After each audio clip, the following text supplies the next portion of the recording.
Hey friends, hope you're all doing well. We're doing okay too, just really tired since we've been working non-stop. We wanted to answer a question many of you ask: how does our publishing process work? Most of our audiobooks are first posted on Patreon as paid content. They stay behind a paywall for a few months. After that, they become free to access on Patreon forever. Then, a few weeks later, we upload them to other platforms like YouTube, Facebook, and Twitter, X. Lately, our community hasn't been growing much, and we could really use your help.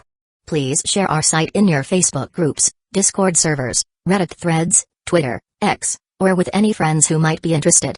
Every little bit helps and we really appreciate it. Thanks a lot for being with us and supporting what we do. Chapter 1. Running a scam. Wolf looked down at the drill in his hands and then back to the recharging inscription on the table beside him. Sure, it was a crime to create a fake spell inscription, but how would the witches ever know it was him? He needed some quick cash, and the guard patrols that had actual witches among them almost never came this far down into the lower levels anyhow. Ever since the war between the Magi and the witch govens, who had allied with all of the world's mundane armies, and wiped out every Magi strong enough to activate even a simple cantrip, the covens had ruled this portion of the world. In some ways, it was for the betterment of society, with magic being integrated with technology to create new and wondrous devices. Still, it had come at a cost beyond the devastation of a global thermonuclear war. Only those with witch blood could activate the enchantments, and their skills were needed to power them when the initial charge ran out. Of course, they were happy to do so, as long as you could pay. They began marketing mana crystals that anyone could use to recharge magical items, bringing magic into the mainstream for every citizen under their rule. Over time, mana replaced the entire mundane power grid within the fortress cities that the survivors had sheltered in to ride out the aftermath of the war. It was clean energy, infinitely renewable, and, best of all, portable. The wealthiest could physically hold them, ensuring their access to magic even without a witch nearby. But without the noble bloodline, they couldn't create them, so they would never be more than wealthy.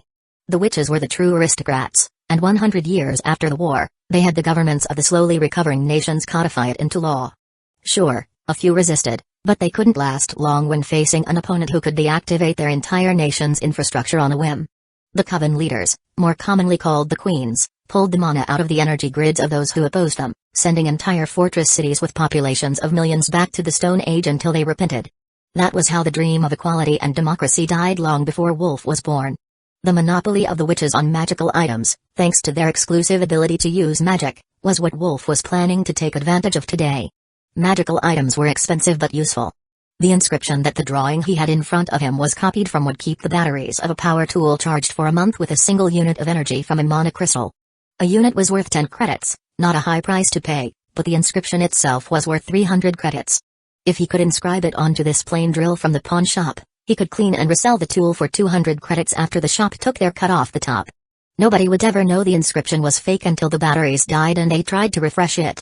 You couldn't add more mana to an active inscription, so the shop should think that the tool was authentic and active, not just freshly recharged from the wall outlet.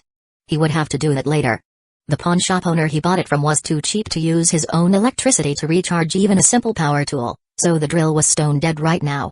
Using the copy of the inscription as a template, Wolf carefully inscribed the lines into the battery pack, then filled the etching with silver paint. It should have real silver and a number of other ingredients in it to make the spell work, but even if Wolf had been born into a witch-blooded family, he was a young man, not a noble daughter who could possibly use magic. Wolf added the final symbols to the circle, and suddenly a stabbing pain shot through his hand like he had been burned. Damn it, I thought I checked that this thing was discharged first. It shouldn't have shocked me even if I carved too deep. He muttered, glaring at the device in his hands. Hopefully, he hadn't damaged the battery pack. The whole hoax would be worthless if the tool were broken. The lights on the battery pack were glowing now, showing 1% battery. Then 2 and 3. As Wolf watched, the charge indication climbed until the pack showed fully charged. There was no way that the inscription worked.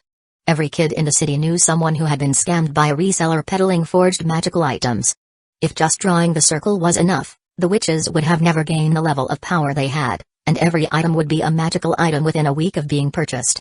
Hesitantly, Wolf pulled the trigger, and the drill spun to life, happily whirring away with a full battery. Wolf's thoughts were racing in joy at his discovery. It worked? That's simply not possible. But if it really worked, doesn't that mean I can sell these anywhere without fear of being called out? Even the high-end shops that pay top dollar wouldn't turn me away if the enchantment actually worked. The rumor in the neighborhood was that the Noxus family were descended from Magi who had escaped the culling, and that the current family head, Wolf's distant relative, who he courteously referred to as his uncle, could kill people with a touch. Wolf had always taken that as superstition, as he had personally seen his uncle shoot a failed assassin from another family, but now he wondered if there might be some truth to it. The problem was that if he openly tried to verify his lineage and abilities, there were no good outcomes for him. If the rumor were false, he would be humiliated and chastised for spreading rumors that damaged the reputation of the family. If he was right, and he was really from a family of former Magi, then his easy life of running deliveries in the daytime and playing games or doing side hustles at night would be over the moment that anyone caught wind of it and reported it to the witches. The coven laws would issue the death penalty to any man who showed an affinity for magic, and sometimes even witches who practiced magic without being a member of the coven. Either way, an actual magic user who wasn't a witch was unheard of in the past few centuries. If they found out he could use this power, the Noxus family wouldn't risk him being exposed and having a rival family capture him for their own ends. The ability to actually use magic was far too precious of a secret to let anyone else learn of it. So, Wolf made a plan. He would go to the pawnshop and pretend to be retiring as a construction worker to move into a better career. He was old enough to have finished his basic education now, and with the Noxus family name, the act would be believable. He even had the family tattoo on his arm to verify his gainful employment story.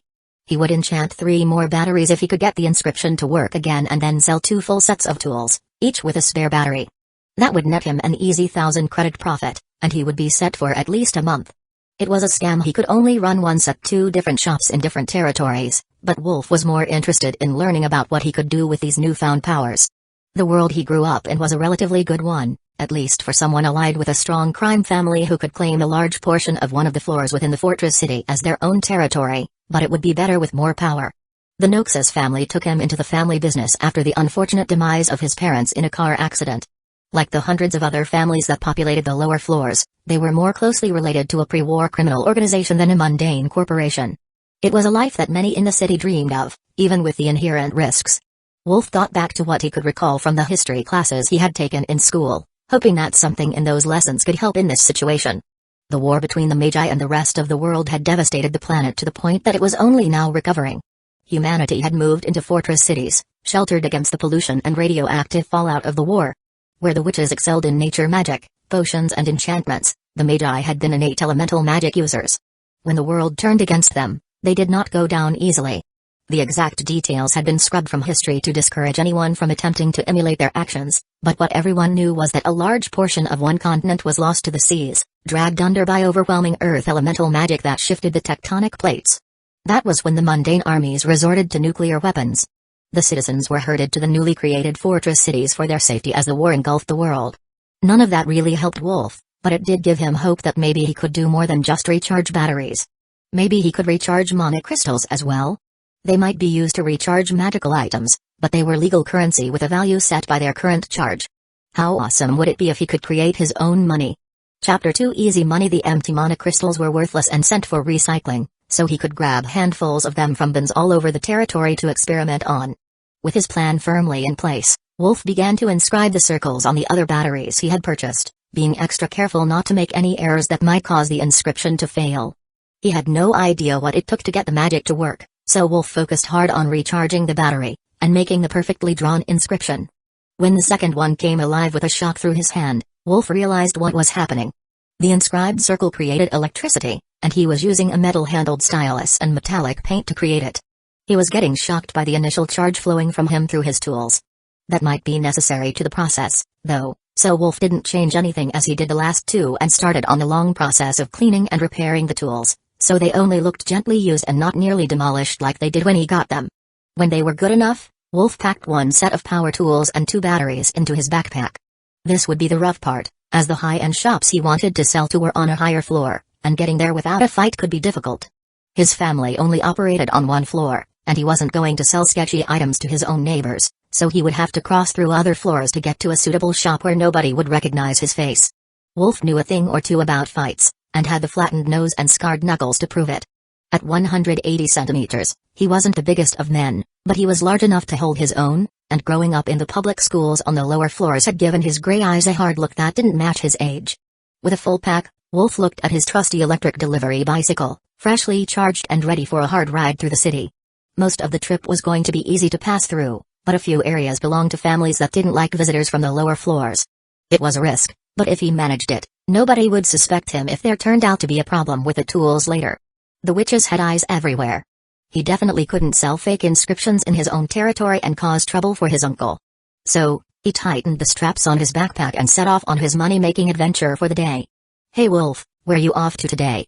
The enforcer stationed at the ramp that led to the floors above their territory asked as Wolf cycled down the road on his modified electric bicycle. "Got to head to the upper floors, see a man about a thing. You know how it is for a delivery rider." Wolf replied with a smile. Cars weren't common in their district since so few went very far from home. Instead, the roads were filled with electric bikes, magic-powered electric delivery trucks and the odd taxi. It was all lit from above by magical lights that gave off a soft yellow light that Wolf had been told was a close simulation of the sun's natural light, but he had personally never left the city to see if that was true. "If you're going to the upper floors, be careful. The family can't help you there, but I will be waiting here at the border in case you need to come back in a hurry." The guard told him with a clap on the shoulder. "Thanks. Hopefully, I won't need the help, but I know the signal." Wolf told him, then pedaled off toward the ramp, heading out of the territory. The guards upstairs waved as he passed by, recognizing him as a Noxus family delivery rider, and Max sped through the streets toward the ramp which would lead him up another floor as close as possible to the location of the shop he had chosen. It was better to be on the right side of the city when he left the friendly territory so that he would have as few neutral territory entries and exits as possible. Frequently going too far from home attracted attention that Wolf really didn't want today, and fewer territory crossings meant fewer chances someone would notice him and check his identity. There weren't actually any laws against moving around most of the city, but the witches were always watching for suspicious activity. Little things like gangsters moving drugs and stolen goods out of their territory. Or fencing fake magical items. Things like Wolf was off to do today. Every area of the city was a bit different but mostly the same. The floor he was currently on used coral colors, whereas Wolf's was shades of gray and brown. He made a careful note of everything he passed in case he needed to make up a lie about his origins later. His luck was good today, though. There were no traffic jams, and nobody questioned him as he crossed 4 floors to get to the area where he wanted to sell his tools. This wasn't technically an upper floor, but it was a community where most of the residents worked on the upper floors. Unlike his own home territory, the guards here were actual Coven police, and security wasn't left to the families. It was a strange feeling, cycling past them at a sedate pace that matched traffic and trying not to attract their attention. It wasn't hard to find the spot he wanted. The council construction materials sign stood tall and proud above the surrounding stores. It was well known as a quality use tools dealer, but Wolf had specifically chosen it for the owner's dealings with the Noxus family in the past. He wouldn't bring them into it if he didn't have to, but the affiliation would help him if he had trouble convincing the store clerks to let him leave without recording his real name. Wolf parked his bike in the racks out front and walked straight for the front doors, knowing full well that convincing people that you knew what you were doing got you through more crimes than anything else. The greeter at the door looked at his broken nose and durable clothing before she seemed satisfied that he belonged there, then finally greeted him. "Welcome to Council Construction. How can we help you today?" The young girl, most likely a school student working part-time, told him with a well-practiced smile. "I have gotten a job as a delivery worker, and I would like to sell my power tools to upgrade my cycle," Wolf explained. His bike looked rather plain and worn, but internally he had already upgraded it to state-of-the-art with a new magic motor and higher capacity battery pack. "Moving up in the world. I hear the tips that delivery drivers get are pretty good, but there's no way I could do it," the greeter told him, then gestured for someone else to join them at the door. "This is Ron. He is one of our in-house experts, and I'm certain he can get you a good price for your tools," she explained. "Ron, I'm Paul. Good to meet you. I inherited some quality stuff from my late father, and now that I'm changing careers, I'm looking to sell the power tools, which are still in good shape. Forgive me if I don't get rid of the rest. A little insurance never goes wrong," Wolf told the red-shirted appraiser. "Never sell your daddy's hand tools." The man agreed, then led Wolf toward a small counter to the side of the shop. Wolf emptied his pack, bringing out the 8 tools and 2 batteries. Both batteries have working inscriptions. They've even got some time left on them, Wolf said, making sure the man knew he didn't have to take anything off the price to charge and check the enchantment. "Now that's considerate of you. We've got a commoner witch on staff, but her services aren't free." Ron agreed. Commoner witches were the weakest and poorest of their kin, unable to use powerful enough magic to earn a title of their own and cut off from most of the lifestyle benefits of their bloodline. They still earned pretty good money, just not at the millions of credits a year that most of the others made. Ron called the witch over, and Wolf began to sweat. He had no way of knowing if she could see through the fact he made the inscription and that a witch didn't do it. "Have you at least tested the batteries before calling me over?" the portly older woman asked the moment she arrived, and Ron looked down in embarrassment. "No, ma'am, sorry. I will do that now." Ron plugged the battery into a testing station on his bench, and a light above them began to shine bright, rapidly draining the pack. Wolf had expected this test at any reputable shop, which was why he would have gone elsewhere if the inscription didn't work. With the pack drained to 50%, Ron removed it from the device and turned the display so that everyone present could see the reading. He attached a voltmeter to the connectors and watched to make sure the voltage increase matched the reading, nodding happily at the result. "Boy, where did you get that battery from?" the witch asked as she observed the result. "It was my father's before he passed. I'm not sure where he got it from." Wolf shrugged, making the witch frown. "My condolence on your loss. He must have paid top dollar for it. The charging rate is better than average. To be honest, I had expected grade F trash, but that is a solid D, close to a C grade charging rate," she explained. Wolf didn't know what the cutoffs were, but knowing that his first attempt was average was a relief. "Well, put the other one on the tester, stupid. I can't believe you called me over for a perfectly good battery pack," the witch complained to Ron, the appraiser. Wolf was starting to suspect her animosity was personal. Either that or Ron was not particularly well liked at his job. The second one seemed to discharge faster, but it also recharged a bit faster. The witch didn't look upset, much to Wolf's relief, and she wrote up a sales slip for Ron. 1D plus grade and 1D grade battery. "Your father must have bought them at different times. The cells inside one are more worn out," she explained. Wolf nodded his agreement. Since he had bought these used, he couldn't say anything for sure about their quality. "Since the quality is better than usual for a used construction tool, I can offer you 200 for the worn-out battery and 250 for the other. Plus 400 for the tools," Ron offered. "That's better than expected. You have got yourself a deal." Wolf agreed, shaking the appraiser's hand. The deal was done, and it was time for him to get out of there, before anyone thought to ask for identification. Chapter 3 Cash in hand. With his deal done, Wolf quickly made his way back home, not intending to stop until he reached the Noxus family's territory. He got more than a few angry shouts as he raced through the streets, but that was a normal part of every day for a delivery rider, and he simply ignored them as he always did as he raced through the streets well beyond the 30 km/h speed limit imposed on stock vehicles. "So, how did it go? Make some money?" the border guard at the ramp to his home floor asked as Wolf approached in the closest lane of traffic. "It was a good day. I should be able to go an entire week without a side hustle." Wolf laughed, making the pedestrians around them shake their heads. Nobody went an entire week in the city without at least trying to make a little something on the side. It was just common sense that you could never get ahead with only a legitimate job. The guard gave him the thumbs up as congratulations, and Wolf darted back out into traffic, dodging the slower-moving cycles and the pedestrians crossing the road wherever they pleased. Making his way through the cookie-cutter apartment blocks of his floor's residential area, Wolf kept his pace slow enough not to attract an unusual level of attention while keeping his eyes open for danger. Normally none of the denizens of these cinder-block-lined alleys would bother him, but you could never be too safe, and he wasn't totally without personal enemies. He had stepped on more than a few toes to get where he was, and rival couriers would often look for an excuse to mess with strangers, at least until he got further back into Noxus family territory. In under 15 minutes, his own apartment building came into sight, and Wolf made his way back to his one-bedroom apartment, a boring place with tan walls and synthetic wood floors. He could afford better, but Wolf had dreams of moving up in life by more than he could right now, so he was saving all the money he could until he could buy a home instead of renting like his parents did all their life. His uncle Ivan, head of the Noxus family, was very wealthy but only an uncle in name. Wolf's branch of the family was many generations removed and had previously lived down on the lowest floors of the city, where the very poorest and most desperate citizens congregated and struggled to get away from. The relationship was enough to land him a job and a loan when he was in a tight spot after his parents' death, but that was about as far as it went. As the witches said, filth settles to the bottom, and the lower levels were not a great place to live. But they were home until Wolf came to his uncle's territory and saw how much better things could be if someone took charge where the coven didn't care to. Looking back on his childhood now, Wolf had often wondered how things had gotten so bad in the lower levels, but he could see no obvious reason for their condition. It was simply how things were. He settled in the one large recliner that made up what passed for his living room and took out the few empty mana crystals he had not tossed in the recycling. Wolf had no idea how to recharge them, but the inscriptions had gone smoothly enough, so he had high hopes that he could do this as well. With the empty crystals set on the table in front of him, Wolf began to focus on the feeling of energy in his fingertips that he got when he inscribed the circles on the battery packs. He could clearly recall the feeling and was certain that it would work to create the circle again, but it had no effect on the crystal. He had been handling these all his life. Surely if it were that easy, he would have discovered it by accident before age 18. What kid hasn't held one of these crystals and wished they had the power of the witches to create wealth for themselves out of thin air?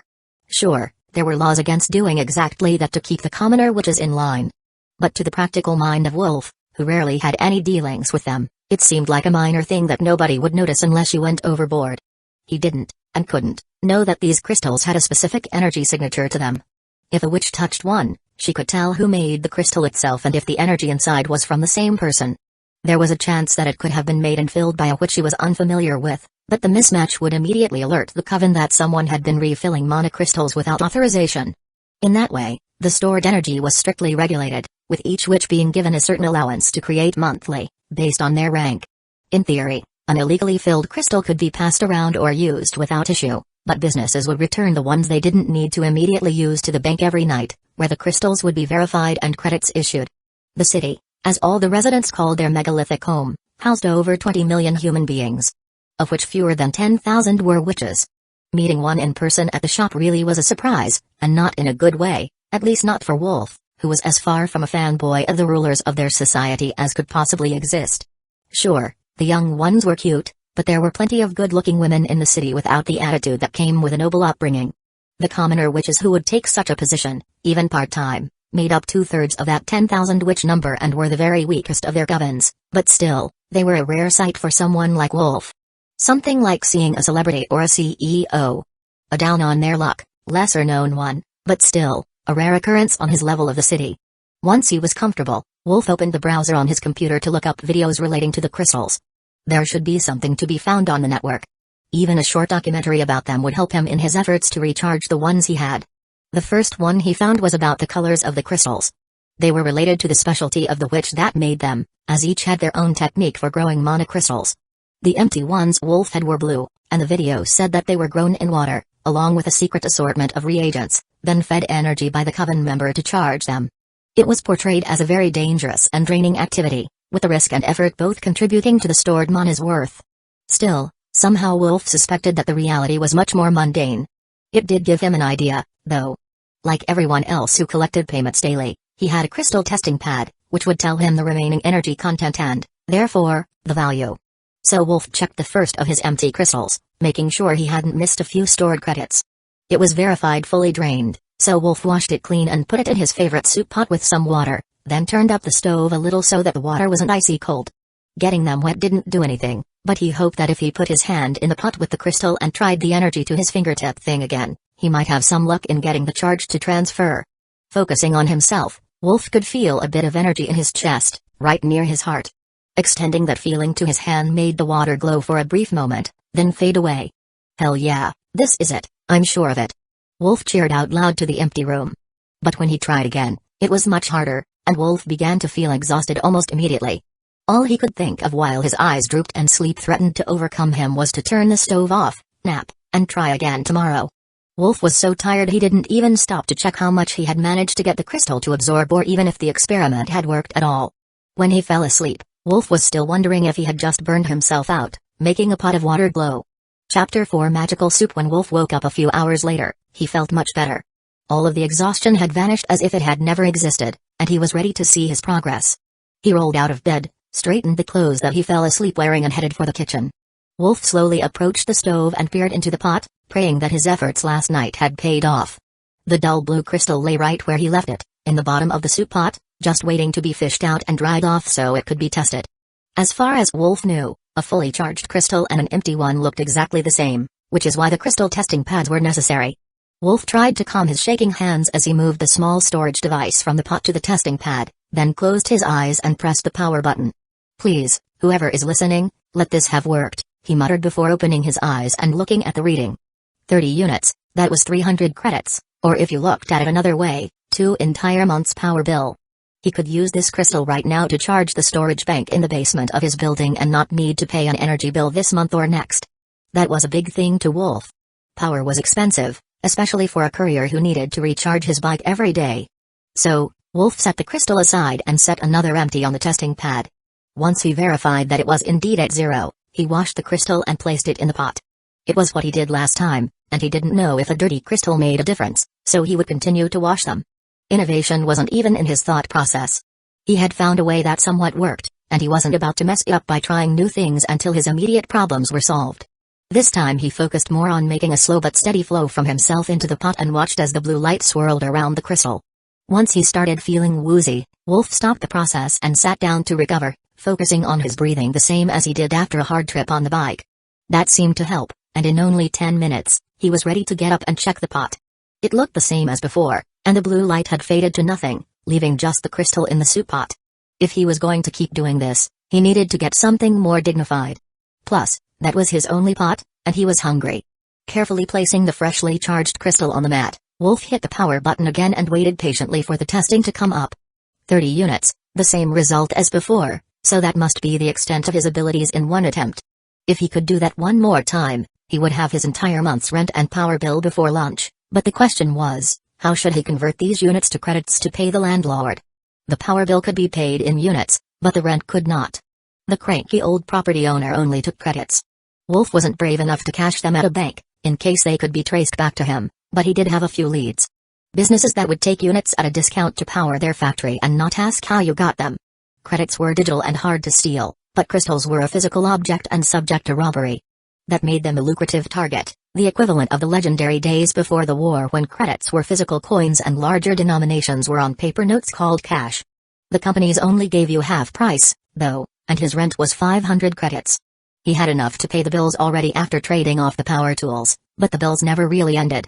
They just kept showing up no matter how often you paid them off. But once he had enough, he could buy a unit of his own and use these crystals to keep it powered without buying from the grid. Wolf could imagine the easy life already.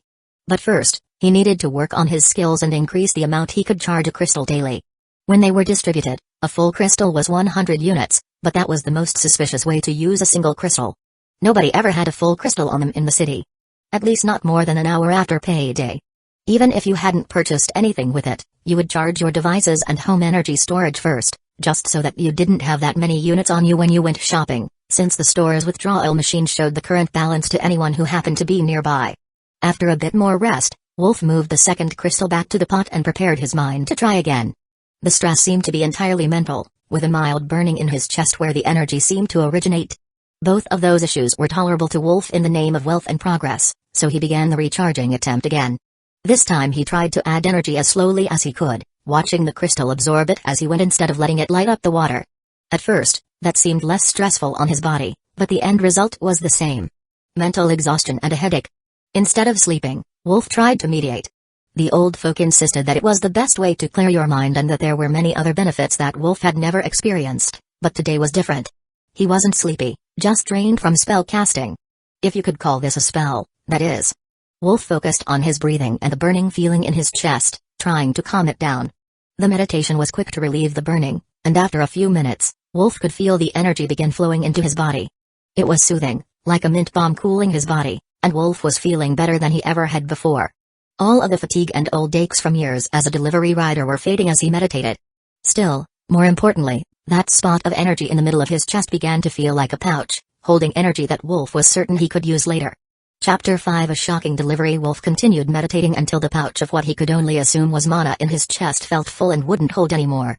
The action seemed natural, as if he had always known what to do on an instinctive level and only had to try it once to awaken the memories.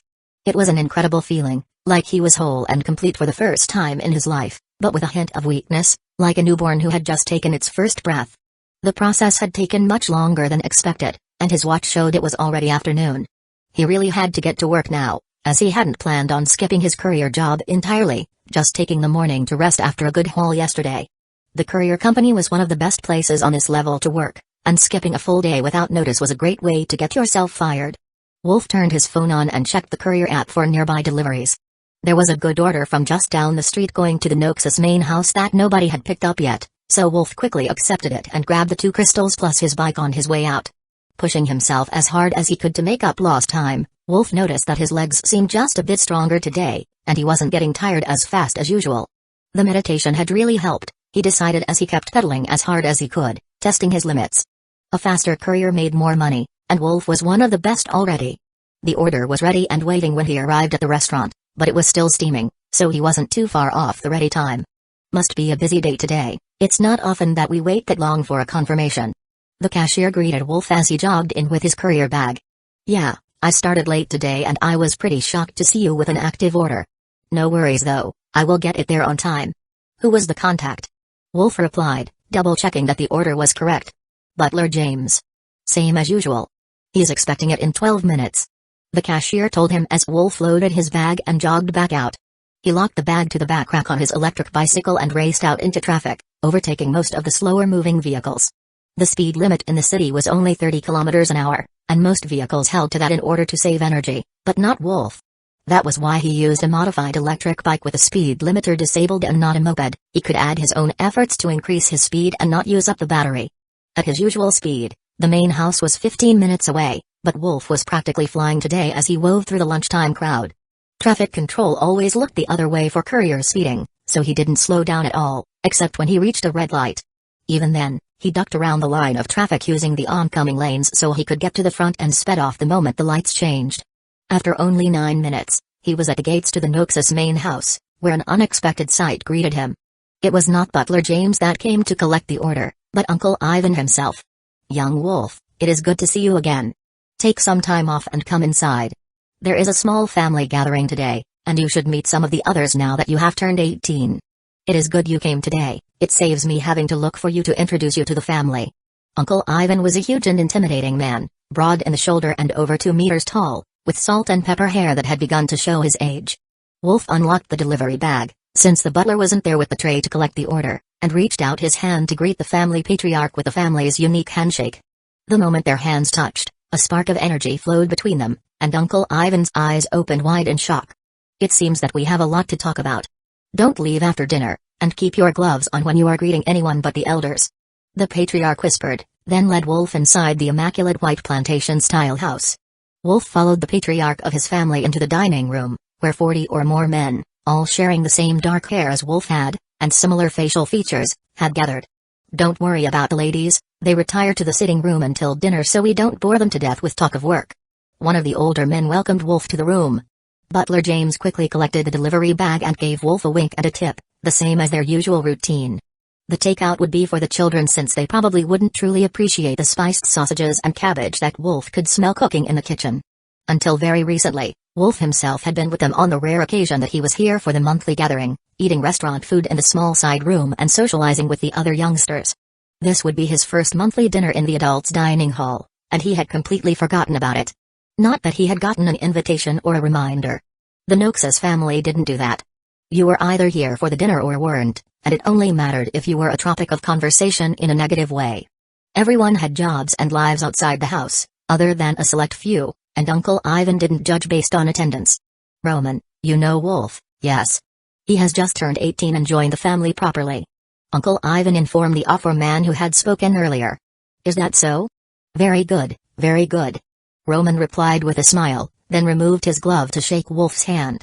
The moment their bare skin touched, that same feeling of energy passed between them, making the old man look even more pleased before he schooled his face back to neutrality and put his glove back on. Wolf took that as his cue and slid his riding gloves back on his hands. He felt a bit strange doing it, but he noticed that he wasn't alone. Though they were soft leather gloves, expensive and comfortable, almost all the better-dressed men in the room wore gloves. If he hadn't known about his ability to use magic, Wolf would have simply assumed it was a preference of the senior family members. But now, Wolf had just as many things to ask Uncle Ivan about as the old man had to ask him. Chapter 6 Meet the family. As they mingled with the family, Ivan and Roman stayed close to Wolf's side, introducing him to the various important members of the family since the only adult other than Uncle Ivan that he already knew well was Johnny, his boss at the courier company. His usually loud and crude boss was quite polite and subdued in the face of the two elders, and Wolf noticed that he was one of the few wealthy men who weren't wearing gloves, despite his age and the respect he got from the others. You know Johnny, yes. He married Roman's daughter. June, Uncle Ivan told Wolf with a note of approval in his voice. Indeed I do. I have been a courier at his company for a number of years now. Wolf informed the two older men. Not a bad start. Couriers build a lot of muscle that will come in useful later in life. Especially a life like ours. But we can talk about fitness routines after dinner. It should be time for the ladies to return soon, and we can eat. Roman commended him. Come sit by me so I can introduce you to everyone. Uncle Ivan instructed Wolf, cutting off their conversation without any hint of emotion on his face or in his voice. This was his business face, getting ready to flex his position as family head in front of the assembled guests. Wolf was aware that the seat by the patriarch was an honor, but the look on Johnny's face said he underestimated just how much of an honor it was. The courier company boss was almost green with envy, for in all the years since he had married into the family, he had never once been seated next to the patriarch. Still, the boy who worked for him got the honor the first time he attended dinner after his 18th birthday. Wolf met a few of the ladies on his way to the head of the table, where he was seated between Ivan and Roman in clear sight of anyone who looked toward the patriarch. There was a young woman beside Roman, next to Johnny, which must make her June, Roman's daughter, but for the most part, Wolf had already forgotten the other adults' names and their relation to the family. Welcome again, Noxus family. It is good to see so many of you could come this month, for we have a special event today. Wolf has just recently turned 18, and after some training, we have high hopes that he will be taking his place in the main family. Please treat him well and make him feel at home as the youngest of your peers. Ivan greeted the assembled guests. Wolf could see a few jealous looks at the news, all from men without gloves, which Wolf had just now realized were the mark of the main family's men, the ones who could at least feel mana. One look among the crowd was very different from the others and certainly not at all like the jealous ones he was getting from the men. A woman in a high-necked blouse that emphasized her neck and made her chubby cheeks look even larger than they should be was giving him a hungry look that made Wolf's skin crawl. Not lust, though it was similar. The look on her face was pure greed, like he was a prize to be claimed. She was seated with an older woman who must be her mother and a man in an expensive suit who had arrived just in time for dinner. There was a much smaller woman beside him, one Wolf would have called a teen girl had she not been here at the adults' table. That one stared directly at her plate, but Wolf could see she was listening to the conversation. He hoped she learned some courage soon. The Noxus family was no place for the cowardly. I see you noticed Melody and her sister. Melody finished her time at the Witches' Academy last year. Unfortunately, she didn't manage to pass her first year to be recognized as a competent witch and gain the benefits, but there is a good chance that her children could activate the gene. Roman introduced the pudgy-faced young woman with a hint of pride. When witches had children with non-witches, the offspring usually had weaker magic until they eventually weren't witches at all. Melody was one of those cases, but there was always a chance that a prodigy could be born of her and her future husband and catapult the family into nobility. That possibility alone would make her a highly desirable bachelorette to advancement-minded young men, and it was clear from her haughty demeanor that she knew it. Wolf nodded politely, then looked to the younger sister, who had raised her head enough to look at him for a moment. It is a pleasure to meet you both. I don't believe I caught the other sister's name. Wolf told them. This is Cassandra, who prefers to go by Cassie. She doesn't speak much, but she will be headed for training this semester as well. Her father answered on her behalf, giving the silent daughter a gentle look. Since the two training academies share a campus, perhaps you can keep an eye out for her. I will give you the details after dinner. Uncle Ivan announced, causing all eyes in the room to turn to Wolf. But the man in question didn't have a single clue what was going on yet. Other than some altered videos of witch idols, he had never taken any interest in knowing about the lives and training of the nobility. Until today, he hadn't been overly concerned with the Noxus family's traditions for their core members either. What he did know was that Uncle Ivan was going to tell him something after dinner, and the family's training must be part of it. Melody looked more than a little sour at the news that Wolf and Cassie were going to be trained together, but Wolf couldn't see what sort of training would have the two of them paired up in any meaningful way. He knew that the Noxus family men were trained to fight at various academies. That was no secret. Every crime family sent their youth out to be trained if they seemed promising enough to join the family business. He had learned today that many of the Noxus elders had an affinity for mana, but unless everything he knew about the Magi being totally exterminated during the Great War was a lie, they couldn't actually use magic. More importantly, it sounded like Cassie was going to be trying to challenge the witch proficiency tests, and that certainly had nothing to do with him, as male witches couldn't use magic either. The dinner passed quickly, with everyone making small talk to catch up on the month's news, and the end of the meal came much too suddenly when Uncle Ivan stood up from his chair and motioned for Wolf and Roman to follow him out of the dining room. The guests around the table all stood to bow as he left, then returned to their desserts and gossip, much more at ease now that the head of the family was gone. Uncle Ivan led them to his personal study, then activated the white noise filter and locked the door, soundproofing the room to protect against any attempts at eavesdropping. What I need to tell you should not go beyond this room. In all the centuries that the Noxus family has been in the city, working to regain what we lost during the war, only two men have been born with a strong enough Magi bloodline to gather mana. The first was me, The second, I suspect, is you. Chapter 7 Family History. Wolf paused in shock at that announcement. You can use mana too? Uncle Ivan nodded solemnly. That's why we cover our hands. Anyone with an active witch or Magi bloodline can feel the strength of the mana in you through contact. That means every failed witch, every member of rival families, and every female coven security officer. Everyone who could be a threat to your safety and livelihood is likely to be able to tell that you have a much higher than usual affinity for mana. If they find out you can actually use it, death is likely to be the better of the options you will be left with. If you are going to progress, you need to train. I was caught and had my potential tested by the witches at an early age. I hid my ability to use mana from them, and I was never strong, but even with their suspicion of my slight abilities, I have been under constant surveillance my whole life. That's also why the women of the family were so interested in you. The coven's stronger witches keep a guardian, a sworn bodyguard of sorts that never leaves their side, or a humanoid familiar with them that they can use as a mana battery. Most of them are there for brute force or their innate mana, but if they could find a man with enough Magi heritage to gather a bit of mana on his own, he could constantly stream it to a witch and greatly increase her capabilities. Magi can store mana within themselves, but witches can't. They build up an aura that lets them draw mana more quickly instead. They have learned to store energy in objects like the mana crystals, but if they are disarmed, they are in a bad spot since gathering the mana for a spell takes a few seconds. Having a familiar that is strong enough to keep up with the demand cuts that time in half. That's why the guardians exist, to cover them until they can cast their spells. Don't think that they are weak, though. Their spells are incredibly strong. They just aren't as fast as the Magi were said to have been. If you go to the Guardian Academy for a year, they will teach you about spells, so you can defend a witch against them. Use that knowledge to better yourself. It's a chance I didn't get because they caught on to my abilities too early, and I was forced to flee until I was too old for them to want me as a guardian anymore. After a year, if you haven't been chosen to accept a contract with a witch, they will expel you from the program, and you can return here to the family, where we will make sure you are well provided for.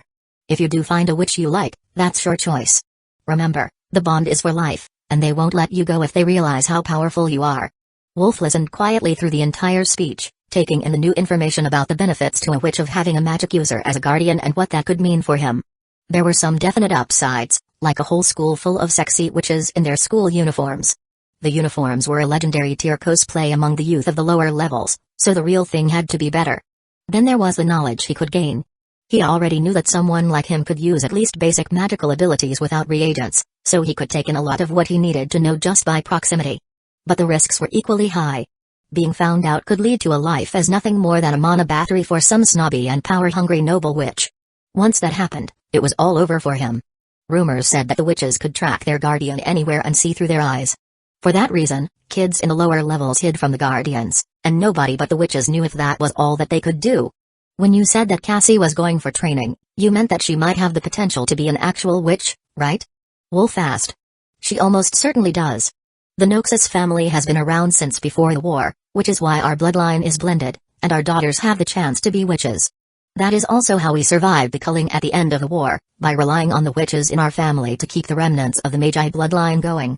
All the men who could use mana, or who could even strongly sense it, were killed, but the daughters who survived and didn't show enough potential to become witch nobles reformed the family and quietly started seeking matches that would rebuild our heritage. I am old already, so her memory has faded among the younger generation, but my mother ruled the family for 60 years.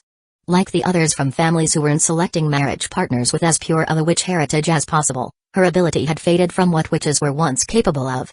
However, she still had enough magic to pass the academy's first year before being expelled for low performance and becoming a commoner witch. Both you and Cassie will be going to the academy. Her as a coven applicant, you as a squire. Find her an appropriate guardian if you can, as I believe she has it in her to pass the first tests. Once she finishes the first year, she will be a commoner witch, and our family territory will be recognized by the nobles again. It will be a great thing for the Noxus family. If she can go further, she will become my successor, even if I have to kill her cow of a sister to keep her safe. There was the ruthless Uncle Ivan, the family head that everyone knew best. Nothing was out of bounds if it was for the betterment of the family. Nothing at all. Wolf knew that was why Uncle Ivan was so keen to send him to become a squire. The chance that he could attach himself to a stronger witch and bring them back to the family would be a fail-safe against Cassie failing, but Wolf didn't really mind.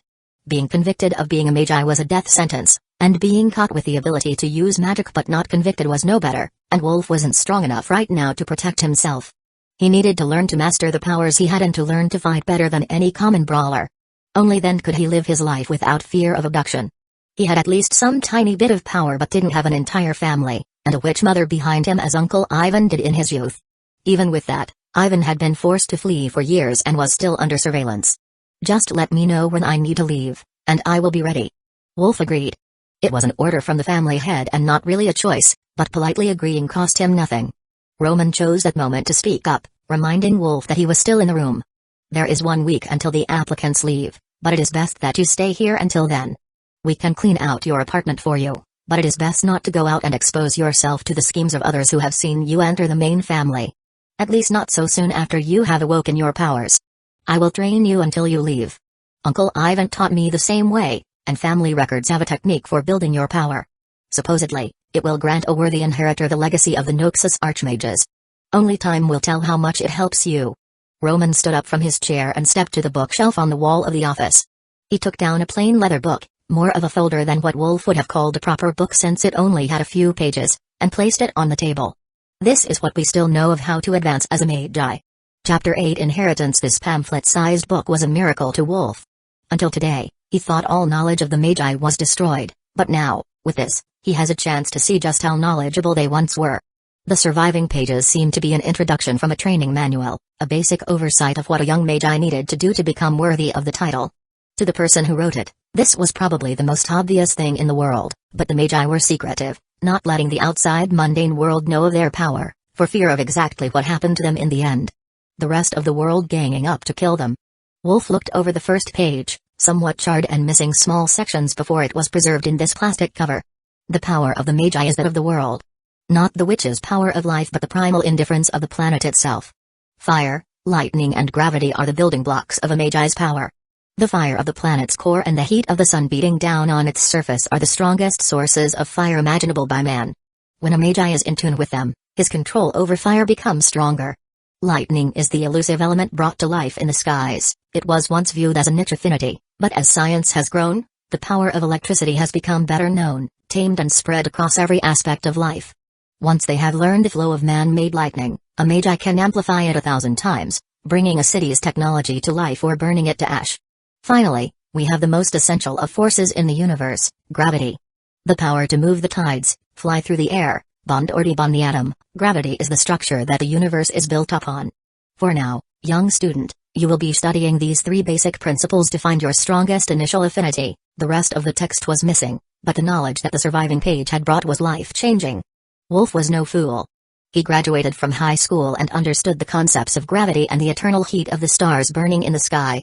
He even understood electricity well enough to modify his electric bike, but he suspected that was a much more shallow knowledge than what a Magi in the old world had.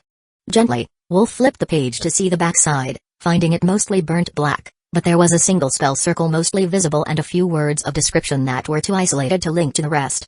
It was very different from the one he used to charge the batteries for the power tools he sold. Supposedly, that is part of the inheritance, but from what we can tell so far, it is a basic fire spell. From a drawn copy of the circle, I can conjure flames. But from what my mother told me, once you know the circle, an actual Magi should be able to use it to mentally focus their energy and create flames without actually drawing the circle itself.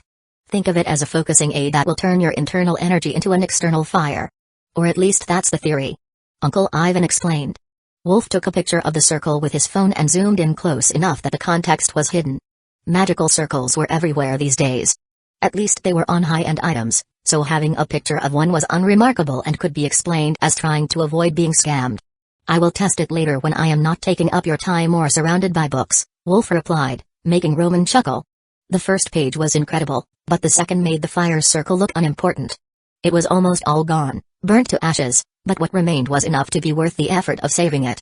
To expand your mana pouch. The pressure will loosen the restriction. Continue until sta. Begin the second. Wolf idly flipped the page as he read and found that there was a diagram on the back of this one as well. Rank 7. Transition, was what the remains of the caption said, above a partial drawing of the human body with 7 orbs in the chest, 6 small ones orbiting a 7th larger orb. That was exactly where the energy in his chest seemed to congregate, so the diagram must be the way to build up mana storage. The 2 elders waited while Wolf processed this new knowledge, wondering how much he could make of it on his own. When he looked satisfied but did not speak, Roman decided to add what he knew to the boy's understanding. From what I have learned, putting pressure on your mana gland will cause it to swell a little in irritation, but the excess energy will flow into your body and fortify it. After years of practice, I am much stronger than the average man. Roman explained. That didn't sound right to Wolf at all, and it didn't explain the part about beginning the second or the diagram. It might be a side effect, but he was sure it wasn't the intended result. What about if you hold it full? Does it permanently increase the capacity? Wolf asked.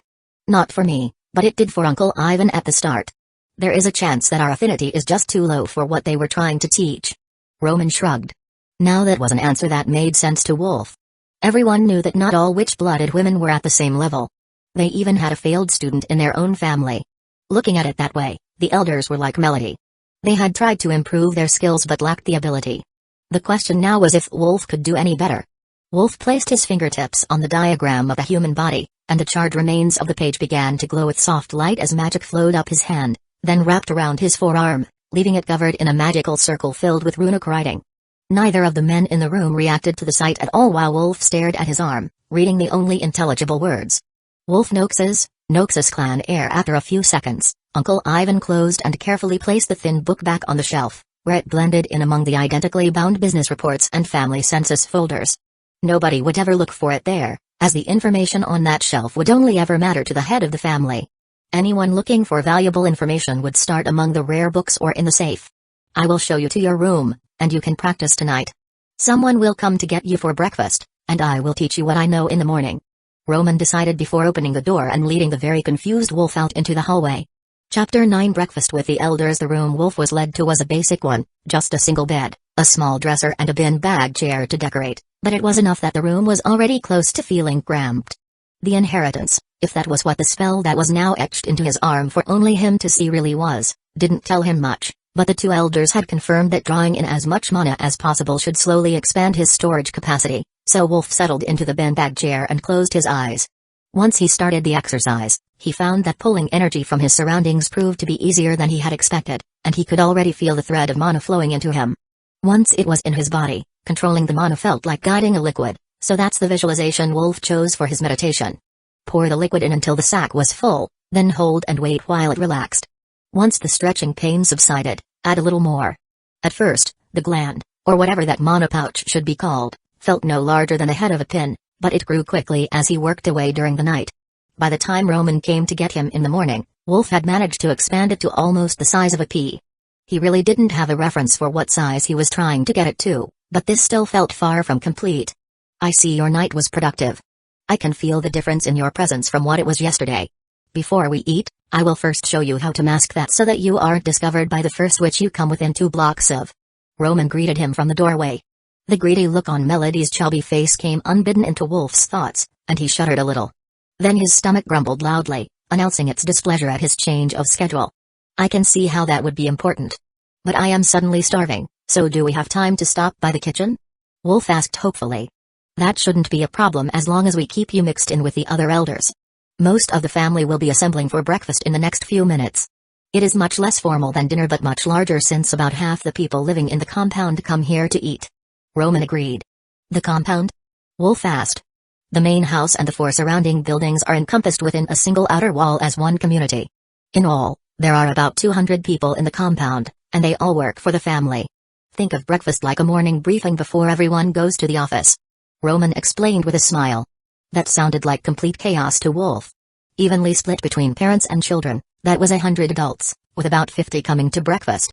There was a school only a block away, so it made sense for the kids in the compound to gather in one spot before class.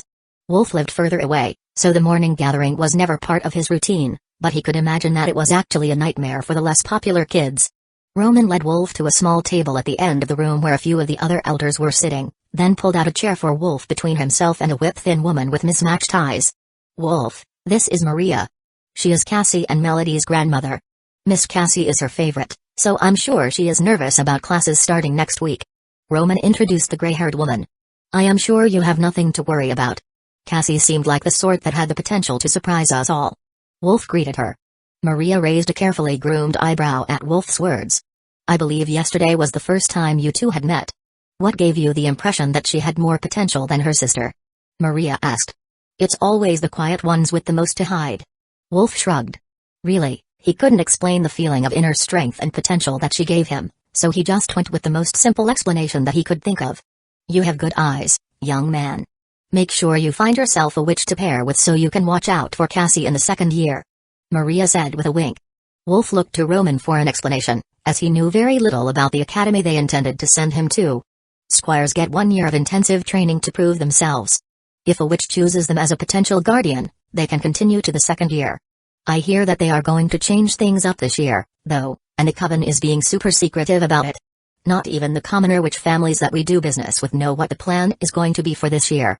Most likely, it will still be to have the guardian candidates in the second dorms on the campus, but I heard a rumor that they were going to run off all the butlers, toy boys and random attendants that the nobles like to sneak in, to take care of their girls in various ways. For the record, we fully support you becoming a guardian. Choose well, as only the competent witches retain their right to a proper guardian. If the one you pick is too weak, you will be reassigned after they finish the year, and not necessarily to a guardian position. You might end up as a junior traffic guard in the upper levels waiting on a promotion that never comes. Roman explained. Wolf decided that the witches really did have an annoyingly high number of rules. But they also had all the power and all the spells, so he needed them more than they needed one more guardian. At least for now. Did you go to the academy as well? Wolf asked Elder Maria. She should have if both her granddaughters were going. I did. But like my daughters, I failed to make it through the first year. Unlike them, I can do very basic magic, just not enough to be recognized as even a commoner witch. The old woman responded with a hint of restrained pride. Maria keeps the lights on around here. It's a huge cost saving. I am sure you know very well how expensive the power bill can get. Roman told Wolf with a smile. His face soon turned serious, and he looked down at his plate while speaking softly. If only she hadn't been injured. The man beside him nodded in agreement while Maria pretended to ignore Roman's comment. The academy is a vicious place, full of nobles doing anything they can to get ahead. Don't just watch your back. Watch your front as well, because some who pretend to be your friends will openly sabotage you when you least expect it. She whispered. Chapter 10 Small Truths. Wolf took that message to heart. Just because they were wealthy and noble didn't mean that an academy full of the children of witches would be any less dangerous than life in the lower levels. Where is the academy anyhow? I don't recall seeing it on the map. Is it on the upper floors? Wolf asked. It isn't in the city at all. The academy is the wastelands outside the city limits. Well, we call it the wastelands, but lately, the area around the campus looks much more like a well-maintained forest than the war-devastated waste from the school books. I don't think they want the people to know that the world is recovering. There are still loads of monsters out there. Mutated, magically created and risen from the dead, but the land itself is beginning to recover in the spots where the witches have worked their magic. Maria explained quietly, as this wasn't a fact well known to everyone. Life for most in the megacities was hard and dirty. The honest sorts worked themselves to death for the good of the nobles, which meant that many people would rather risk the monsters if they knew that the planet could sustain life again. Wolf didn't mind the dirt, and he had found himself good work, so he wasn't just barely scraping by, but even then, the thought of actual sunlight and fresh air was appealing to him.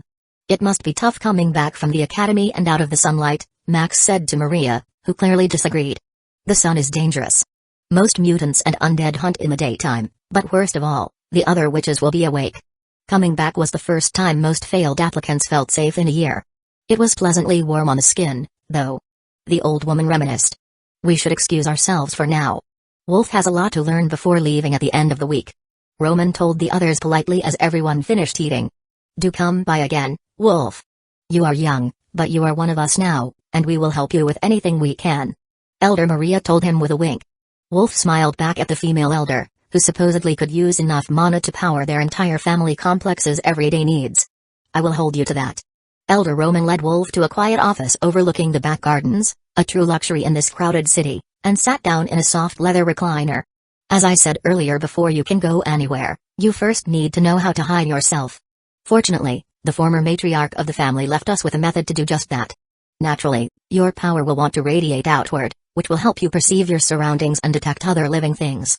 While that is useful, it allows any nearby witch, even those too weak to be properly called witches, to sense your nature as a Magi. This note and spell circle show you how to fold it in on yourself, so the difference will be noticeable only with direct physical contact. If you deplete your mana reserves first, they might miss you even then. Roman explained, handing over the spell. Like the few other spells that Wolf had encountered, this one was simple, just a fancy circle and an invocation. The note said that with practice, both could be done mentally and would stay in effect for a week at a time. Wolf took a photo of the circle to remember it later and focused on trying to activate it. The incantation was nothing more than a short rhyme, which seemed silly and pointless to him, just a mental trick to make the spell work for those not strong enough to activate the inscription fully. That was how witch magic usually worked, though. They cast spells with incantations, reagents, and potions. But they were all for the purposes of letting the witches use magic in ways that their bodies couldn't handle on their own. When they wanted to do mind charms on animals or affect plants, they didn't need any of that and, at most, only used a wand to help them focus, or so said the movies Wolf grew up with. It wasn't that they were weak at things like this, it was that their magic was never meant to be able to do it in the first place, and they had found a way to work around their limitations with various tricks and assistants, increasing their versatility far beyond the keepers of nature that they were born to be. With a few seconds focus on the circle in front of him and the effect he wanted, Wolf snapped the spell into place. It wasn't exactly what the matriarch had described it as though. Yes, it turned the radiant power inward, but it also caused mana to flow into his body, absorbed faster than usual and without any additional effort on his part. The note said that the spell was called Guardian Crest, so Wolf assumed it must be something learned at the academy, likely to empower their spells through their guardians. Do you know what else this spell is used for? Wolf asked Roman suspiciously. I know that, as the name suggests, every guardian's armor bears the mark of that circle, minus some of the spell elements. I have seen that reduced version on magical items as well. If I recall, they use it as a very basic form of a mana-gathering circle. The matriarch experimented with it until she found a version that worked to hide the Magi lineage of the men in the family. Roman informed him. And it works very well at gathering mana. I can feel the difference already. Wolf replied, making the old man smile. A true prodigy. Be sure to keep it active, but also be aware that storing mana in the body enhances it. Soon you will be much stronger than your peers, and if any of the witches notice you doing something supernaturally strong or fast, you could be in trouble. The original Magi were supposed to be able to leap over buildings and punch through vehicle doors without using a spell. Some of that was surely due to their abilities with gravity control, but the patriarch had already begun to feel stronger as a youth when he worked to improve his mana capacity. Roman explained. Wolf had felt the same way. Gathering mana into his body and channeling it out was already making him stronger with only a single day's practice. Chapter 11 Meeting Cassie. Once Elder Roman was satisfied with his ability to hide from casual inspection, Wolf returned to his room to begin working on his mana capacity. At first, the growth had been very easy to feel since he had very little mana, so even a small increase could improve his total mana capacity by a quarter or more. All he had to do was push in as much mana as he could and then wait for results. Wolf had just gotten his mana pouch filled to its new limit when there was a knock at the door, and a soft shuffling of feet could be heard from outside. He considered ignoring it, but it might be someone important as he was at the Noxus main house and had just spent the morning learning family secrets. He straightened his clothes, opened the door and stood up tall, expecting to be facing one of the family elders, but instead, he was met with the light brown hair and shy smile of Cassie Noxus, the family's hope for a new witch in a lineage. She was holding a tray of assorted meats and cheese with crackers and a letter in an ornate red envelope. What brings you by this afternoon? Please, do come in. I will take the tray for you. Wolf welcomed her into his tiny room. The only place to put the tray was on the dresser, and Wolf realized just how awkward this situation was. With the dresser covered in food, the only place to sit was on the bed, which was a mess from him sitting on it to meditate. Oh, the letter is from Grandma Maria. She gave it to me when I said I was coming to see you. Cassie whispered. We need to work on your confidence. I learned a little about the culture of the Witches' Academy from your grandma today, and they will crush your very soul if you don't stand up for yourself. Wolf told her, guiding her to sit on the bed and taking a seat beside her. I'm much better with other girls, but I get so nervous around men that I can't function. She whispered with a blush staining her cheeks. So your grandmother sent you with food to work on your human interaction issues? Wolf asked. Cassie shook her head. My mother said if you were my friend, you might help me at the academy. But the only thing I know that all boys like is food. I asked my sister, but well, she wasn't useful. She covered her mouth in shock at what she said, and Wolf wondered what Melody had suggested. Based on his first impression, it could be almost anything. Why don't I read the elder's note first? He asked, taking the letter from Cassie's hand. Wolf, as I said, please take good care of my granddaughter. She is very bright when she's not too nervous to talk. Or you could skip the talking and move straight to getting to know each other much better than words could teach. I only expect 7 great-grandchildren, preferably soon. It's your call. Maria, I think your grandmother misinterpreted your reason for coming to see me. Wolf laughed, placing the letter on a dresser by the snacks. Cassie nodded. She's a bit different. When she was at the academy, one of her rivals and a guardian broke into grandmother's room and attacked her. The injuries to her head made it impossible to use magic properly even after she healed. She seemed pretty normal to Wolf, but Cassie knew her better, so maybe she wasn't always like that. Or she was in a situation like Uncle Ivan and had been forced to hide away from the world by putting on an act for those who weren't in the inner circle of her trusted allies. Wolf stacked a cracker with meat and took a bite while he considered the answer, noticing how nervous Cassie was. Did something happen that made you afraid of men? He asked. Cassie shook her head. I don't think it was one thing. My sister has always hated me, and she would turn the other kids against me with lies to make her look like a victim. Even our older brothers fell for it. I live with Grandma Maria now, but she still found ways to get them to beat me up and pick on me at school. In Wolf's experience, at least one kid at school always got picked on for no particular reason other than that they were the kid that got picked on. It was basically a universal law. Since Cassie was that person, she would need a bit of work with her self-confidence, but Wolf was willing to help. I don't know how much interaction the witches and guardian candidates will have at the academy, so I will help you prepare to become the sort of witch that nobody can pick on, Wolf assured her, setting his hand on her thigh. Cassie looked startled for a second, then realized that Wolf wasn't going to bully or hit her and began to blush even more deeply than she already had been. Wolf decided that growing up without friends had left her far too innocent, but her blush was very cute, and he wanted to see more of it, not teach her how to keep it hidden. In his opinion, the best thing he could do for her in the next few days was to change the way she looked at the world. Right now, she saw everyone as a danger to be avoided, but if Wolf's guess and her grandmother's praise were correct, she was actually far more powerful than any of them, just lacking the knowledge to apply that power. The first thing is confidence. You need to show it. Even if you're actually terrified inside, put on a front. Think of how your sister pretends she's some prize catch that every man should want. That false confidence that she exudes is a valuable skill. Wolf tried to explain. But she is. She is heir to the family business as the strongest daughter, she has witch blood, plus she's rich, thanks to our mother spoiling her. Cassie pointed out. Riches at that level mean nothing to a real witch. But witch blood? You have that too, and you are the stronger daughter. By rights, you could claim leadership not just of your branch of the family business but the entire Noxus family once you finish your second year at the academy. Inside, you are an adorable and kind young woman who many men would be proud to be with. But she is the town bicycle. Everybody has gotten a ride. When she marries, it will only be for influence to a man who can hardly stand her. Wolf offered, making Cassie giggle at his description of her sister, then look horrified and cover her mouth in shame. You don't need to hide your smile. It's a good smile, anyone who sees it will be drawn to you. I guarantee it. He added. If he was going to keep spending time here at the main house, he could see that hanging out with Cassie was going to become his favorite pastime very quickly.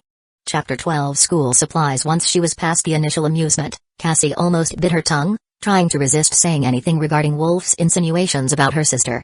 It was an open secret that the girl had taken more than a few boyfriends, but nobody had dared speak of it so openly in the past. Wolf wasn't done yet, though. Look in that mirror on the dresser. See that smile, that easygoing posture?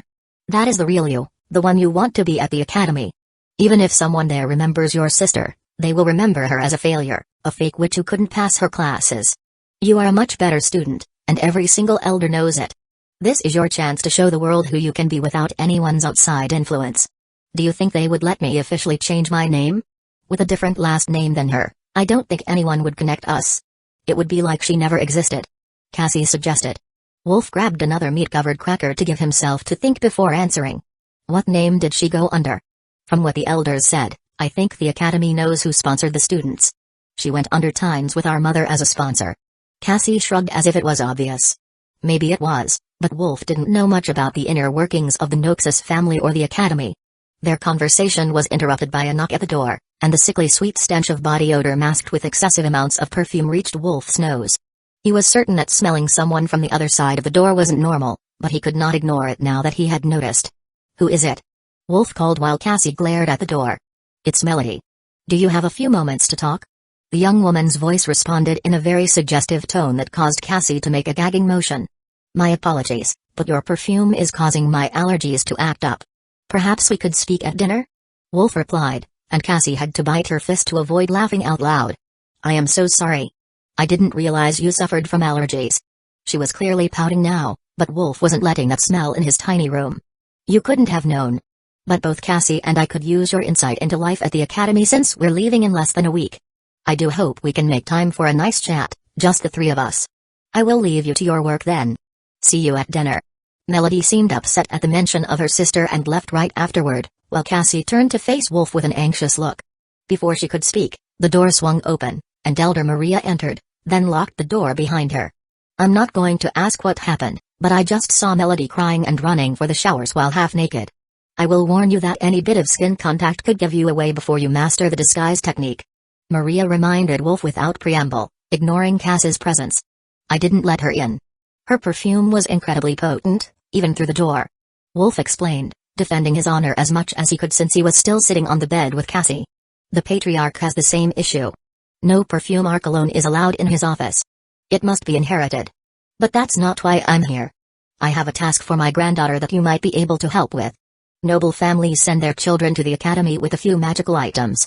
The Patriarch tells me you should have a knack for forging magical circles without all of the usual reagents, so I want you to work with her to make something that can be passed off as an heirloom item from one of the commoner witches that our family had in the past generations. Cassie, you don't need to hide your power from Wolf, he will see it soon enough, and you need something to bring to the academy if you don't want to start at the bottom. The elder explained. Like a wand or focus talisman for gathering mana? I've watched a lot of online videos where the witches use them to do large spells. Wolf asked. That could work if you can find the ingredients. I still have my first year textbook as well. The academy might not use that edition anymore since they started to focus more on combat skills, but it still has most of the same basic spells, which a proper commoner witch would be able to use. Maria agreed. Maria had come prepared and had a maid waiting outside with her school books. Not just her textbook but a small collection of herbs, metallic markers and other objects used for simple spells, things that the witches didn't restrict the purchase of. Look through and see what you can manage. There is enough here to make a few attempts, but I am certain my Cassie can manage it. A witch doesn't fully come into their power until 18 years old, so she hasn't had much time to practice, but I have faith. Maria assured them with a sly smile. She knew that even if Cassie couldn't get it on her own with no training, Wolf could use at least some mana and could potentially help her. Maria left as soon as she handed them the books, giving Wolf a suggestive look that reminded him that her letter had mentioned she wasn't adverse to them skipping the academy entirely and starting with the great-grandchildren instead. Do you think that we can manage a mana storage trinket?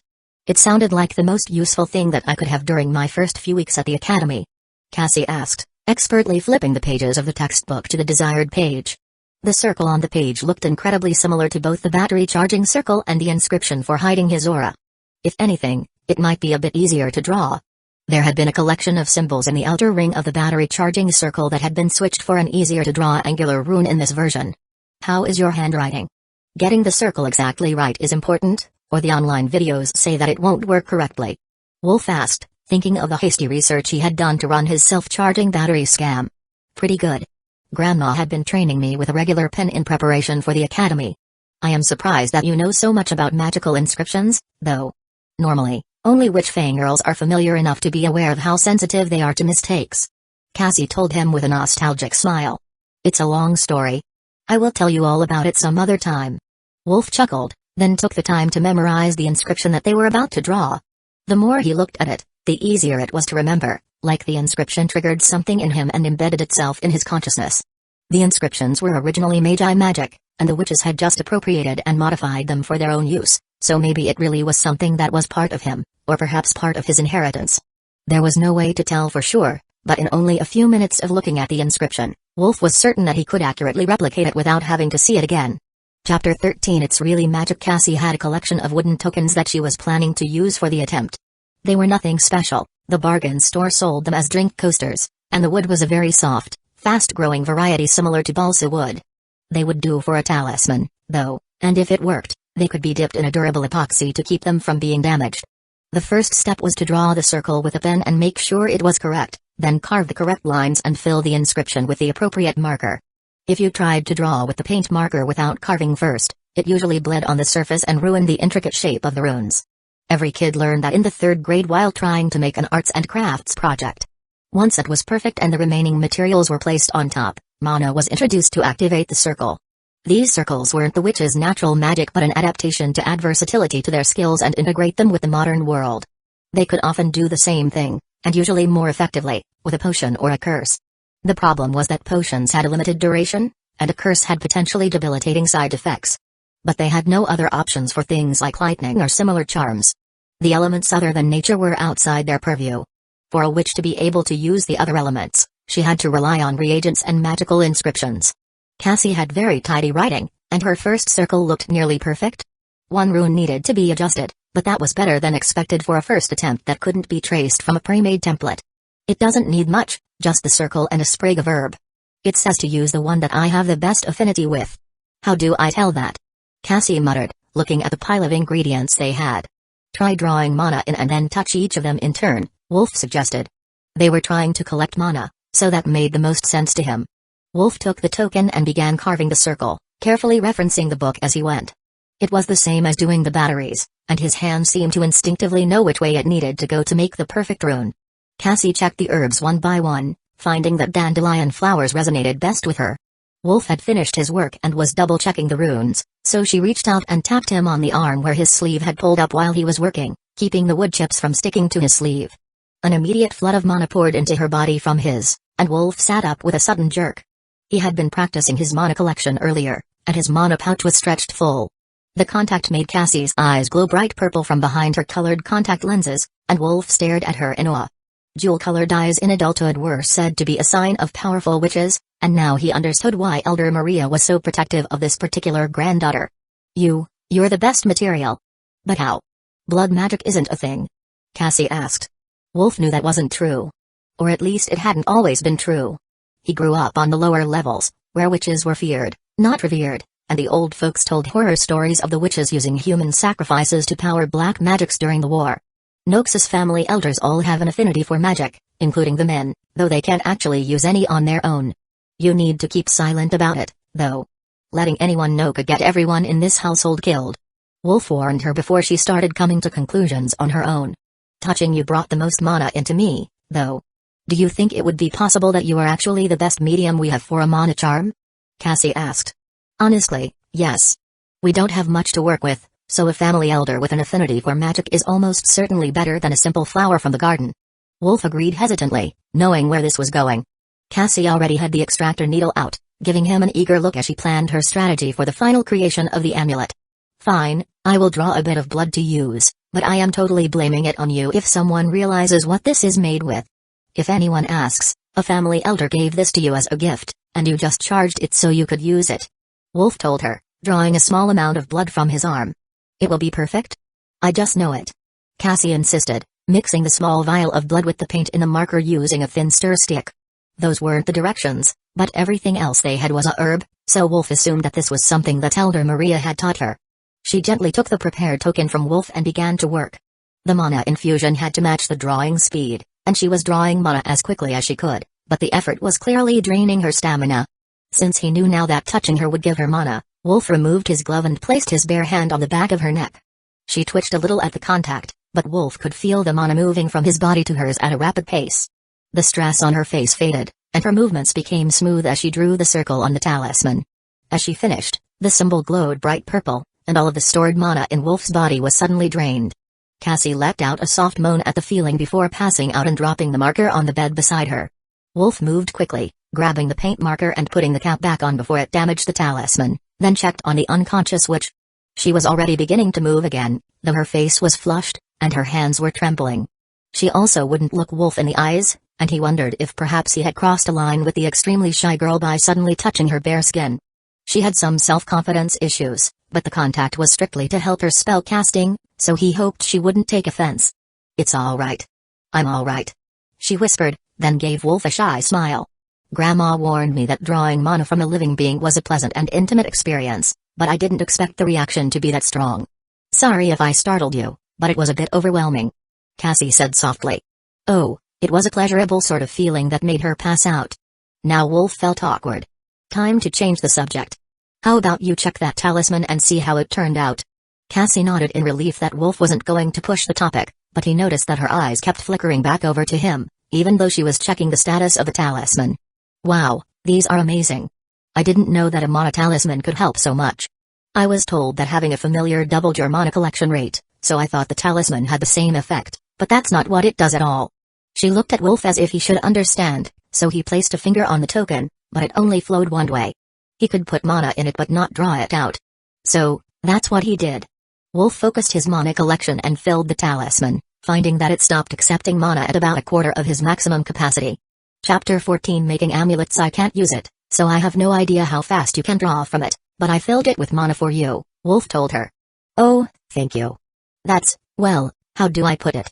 That's a lot of mana. How fast can you draw enough to fill that? Even the patriarch can only use a very tiny bit of mana, so I have nothing to compare to. Cassie asked. I don't know. A minute or so, or about as fast as I filled that talisman, I suppose.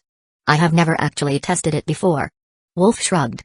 Cassie fell into deep thought, staring at the talisman which would so greatly improve her abilities. She knew from her sister's experience that commoner students were often robbed during their early days at the academy, and would have a hard time proving that the lost items were theirs to begin with, so she would have to do something to protect this talisman. Without it, she should be able to pass her first-year entrance exam easily, but she didn't know if she would be strong enough to earn any respect from her classmates. Elder Maria had told her many times that strength and confidence were what really matters in the academy. You could increase one to make up for a little of the other, but eventually, you would need pure strength to pass your classes. Until the first year was up, you would have to do it alone since the bond with a new familiar took time to grow, and guardian candidates wouldn't get the magical armor with the mana collecting inscription on it until they graduated. Unless you got lucky with a very powerful familiar, that was. Working with Wolf hadn't been like that, though. She felt more powerful the moment that he touched her, even before she started drawing his mana. Maybe they could do it again and make a backup talisman? Cassie's core clenched at the memory of the last attempt, and her cheeks flushed in embarrassment at having been seen in such a state. Should make a second talisman? A backup in case this one gets stolen or damaged? Wolf asked, thinking the same thing as Cassie but oblivious to her internal dilemma. That is actually a good idea. If I wear one and keep the other hidden, nobody will suspect me until after the first one is lost. It should get me through the early days at the academy, which grandmother said were the worst for commoners. Until they prove themselves or find a safe spot in the social order of the academy, the new witches can have it pretty rough. Have you prepared yourself? I heard from grandmother that the guardian candidates from the noble families are ruthless. They run off so many of the commoners from their academy that the second-year students have trouble finding enough candidates and often have to share them for combat training. Melody wouldn't talk about much of her time at the academy, so I don't know how things are now. Wolf had somewhat expected that, but he was a very strong fighter even before he had learned that building his mana capacity helped strengthen his body. Surely some of the noble sons would have been granted items with similar effects, though, so he might not have any advantage. I am preparing as well as I can. I am almost there and should be ready before we leave. Wolf's smile relaxed Cassie a little. Looking back at her past, she could see that he had all the confidence that she was lacking, which made her a bit bitter.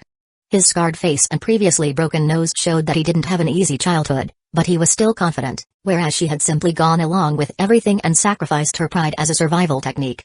Let's start on that second talisman, then. If we make another pair of amulets, you can give your grandmother one as a gift before you go. She seems like the sort that appreciates handmade gifts. Wolf continued, picking up a piece of wood to begin the work again. As he worked, Wolf drew more mana into himself, and by the time they were both finished their carvings, he was back up to almost half capacity. Wolf stopped Cassie before she could start filling in the circle on her talisman with the marker, knowing that she would need assistance to finish without exhausting herself. Wait for a second. If I place you here and put my hands against you while you write, you can draw mana from both of us at once. Wolf picked the slender brunette up as he spoke and placed her in his lap, wrapping his arms around her waist and lifting the bottom of her cardigan to place his bare hands against her skin. As expected, the tingle of mana sparked at the contact, but it quickly faded after a few seconds of contact. Cassie's breathing was still rapid, though, and her face was flushed, but she didn't make any attempt to move from her new position. Instead, she clenched her jaw and focused on the talisman, beginning to draw. Wolf had to resist the urge to tease her while she worked, but the additional contact made controlling the mana flow into her much easier. The moment of truth was drawing the final rune when the circle flashed with purple light and tried to draw all the mana out of his body. This time Wolf was prepared and held back the force, releasing the flow over 5 seconds instead of having it all gone in an instant. That also seemed to help Cassie, though the happy noises she was making as mana flowed through her weren't helping Wolf maintain his own composure. You're still conscious this time. Would you like to do the last one while we are here, or should we wait? Cassie's breathing steadied, though she was squirming a little in Wolf's lap, trying to hide her embarrassment. Let's do the last. And next time, We are finding a less embarrassing way to do this. Cassie muttered the last under her breath, but not so quietly that Wolf's sensitive hearing couldn't make it out. This way was far better than any other option he had thought of. He would have to think of more excuses to hold her in his arms, even if it meant bribing Elder Maria to make up some nonsense about it being necessary. As long as they were getting along, he was certain he could get the old woman on his side. There was no stored mana in Wolf's body for the final talisman, and he had to draw it as they went. That meant there was no large surge at the end, but there was a long draw of mana to complete the spell, which climbed to a gentle glow, fainter by far than either of the others but still impressive from what Cassie had seen in her research of the subject. Cassie was exhausted at this point and curled into his chest, breathing heavily as he held her upright. They were still in that position, with Wolf leaning against the headboard of the bed when Elder Maria came to tell them to get ready for dinner. Chapter 15 Bad Timing. Oh, don't let me interrupt. The patriarch wants everyone at dinner in a half hour, though. He has some news that he wants to share with the family. You two should shower first and change. The elder's smirk was impossible to miss, and Cassie covered her face with her hands, but Wolf still had a hold on her waist, and her legs didn't reach the floor, so she couldn't flee. Before you go. We made you a gift. Cassie wanted you to have something as a thank you for all the effort you put into caring for her. Please, take this, drink it. Wolf told the elder while channeling mana into the third talisman that they had created. The capacity was under half of what the first one was, but it was still a functional item and rather pretty, with the rose-silver lines of the circle made with his blood mixed in. This is incredible. You two made this together? Maria asked.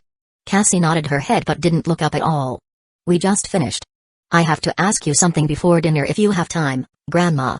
Wolf helped her to her feet since she was still a little shaky with exhaustion, but Elder Maria took hold of Cassie and ushered her out of the room right away, leaving Wolf alone again. They forgot the other talismans. I suppose I can set them in resin while I shower and polish them after dinner. Wolf decided. Wolf called on one of the house's many maids to bring him the required materials for a resin casting, which they conveniently had available in the crafts supplies for the kids, and coated the first and strongest amulet that they made in clear resin for protection. Instead of clear resin, the second was set into an opaque green resin and put into a larger container. He had always had skill with carving, and he intended to make a fake jade amulet from this one so that Cassie could wear it as a family heirloom.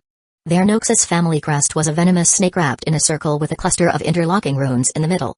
It looked a lot like a spell circle to Wolf, so while he showered, he decided that he would test that theory as he carved. The resin wouldn't be ready until after dinner, so he put on a clean set of clothes and left for the dining room, moving the curing resin out of sight and locking the door behind him. He didn't need others to see what he was up to and start asking questions that he couldn't or wouldn't answer. While Wolf was busy making resin molds, Cassie was having an intense conversation with her grandmother. Seriously, you evil witch, how could you not warn me? You said that drawing mana was a personal experience between a familiar and a witch, but you didn't warn me about that. The young woman complained. It is just a little feeling of affection. There's no need to be melodramatic. Maria replied, rolling her eyes at the raging teen emotions confronting her. A little affection? When the mana flowed from him through me to finish the spell, the pleasure hit me so hard that I passed out. Literally passed out in his arms and woke up in his bed. Do you have any idea how mortified I was? Cassie complained. Maria's eyes went large as she listened to her granddaughter's explanation. You what now? Oh, you naughty girl, who knew you were so sensitive when using a human as a familiar? Are you sure that you want to give me this, even after you went through all that to create it? It only happened the first time. That talisman was our third attempt, and we were both tired, I think, so the experience wasn't as intense. But it seemed to last forever. Cassie whispered while her grandmother stared at her in disbelief. You're telling me that after what happened the first time, you did it twice more, knowing it would probably happen again? The elder asked. I wanted a backup talisman in case it was stolen after I got to the academy. Plus, it wasn't as bad with more skin contact. With more practice controlling the flow of mana, I think it will just be pleasant. Cassie explained. My girl, you will fit right in at the academy. But if the other talismans are this strong, I am certain someone will want them. Even most second years with trained familiars can't make a storage talisman with this much capacity. Be careful who you let see them. Maria told her with a concerned frown. Powerful was good, but too much power invited envy. Maria got Cassie showered and changed into a fresh sweater dress and tights before leading her down to dinner, making sure she was seated between the elder and Wolf. I heard that you are getting along well with my granddaughter, so I rearranged the seating for dinner. I hope you don't mind? Maria asked with a wink at Wolf. Not at all.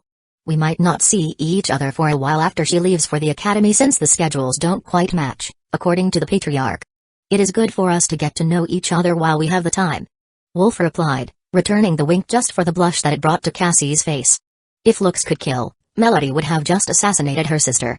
She wasn't even trying to hide her rage at seeing their friendly interaction after Wolf turned her down earlier that same day.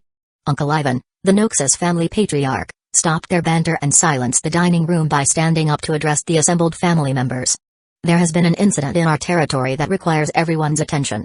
A high-level magical item was traced back to our floor, and the witches believe an exiled noble witch is hiding among us. The countess who governs our floor has asked for the family's assistance to find the fugitive. The witch's accomplice was found dead outside our territory, but on this floor, and it was the only clue that they had to go on. Uncle Ivan informed them. One more body usually wouldn't be enough to attract attention from the higher floors. Do we know what tipped them off? It wasn't something we're doing, was it? One of the elders asked with a meaningful look at Elder Maria.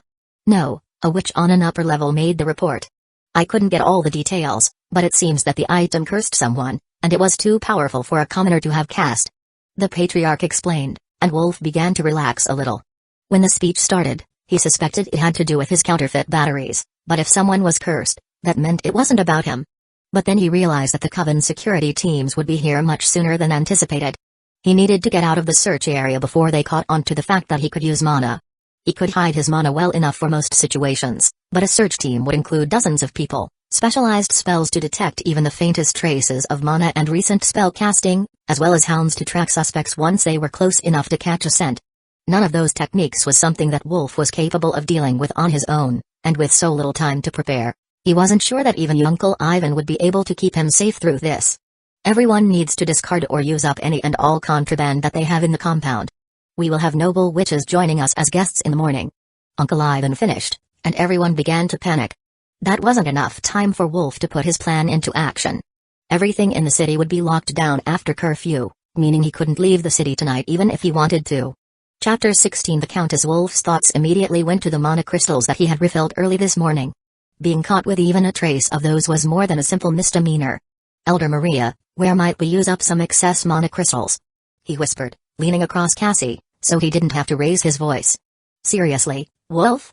Do you have no fear or sense of self-preservation at all? Give it to me after dinner.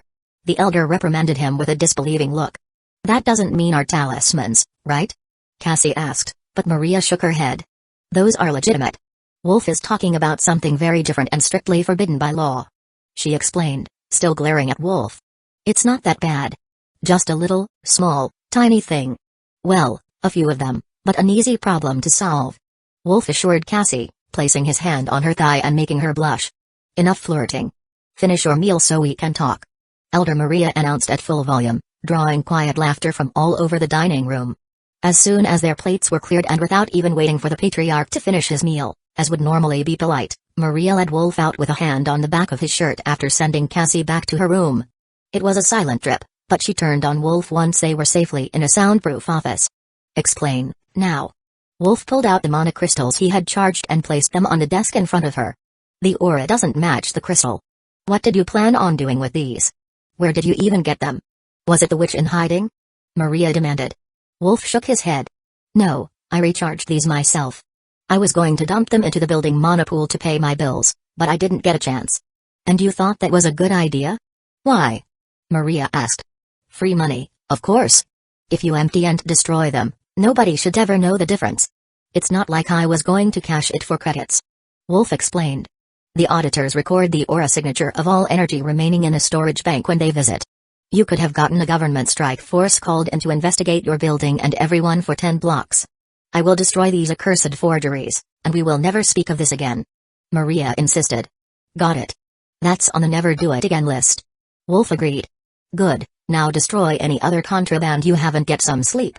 The morning will come early. Government witches like to come at first light to put people off balance. Maria instructed him, leaving Wolf to his own devices. He didn't have anything else that needed to be hidden, so Wolf returned to his room and began carving and polishing the 2 amulets. If he needed to flee in the morning, he would at least leave Cassie the talismans they made. The clear one was a simple clean and polish job, forming it into a smooth disc, then attaching a simple ribbon to hold it around her neck. The ribbon was long enough it could also be worn around the leg or her slender waist, keeping it secure and out of sight in almost any situation. At least, that was what Wolf hoped. The second talisman he carved into a copy of the family crest. Just like with the other magical inscriptions, his hand seemed to be guided by instinct along the right path when forming the runes. It came out subtly different from the usual family crest, but Wolf was certain this was the correct version.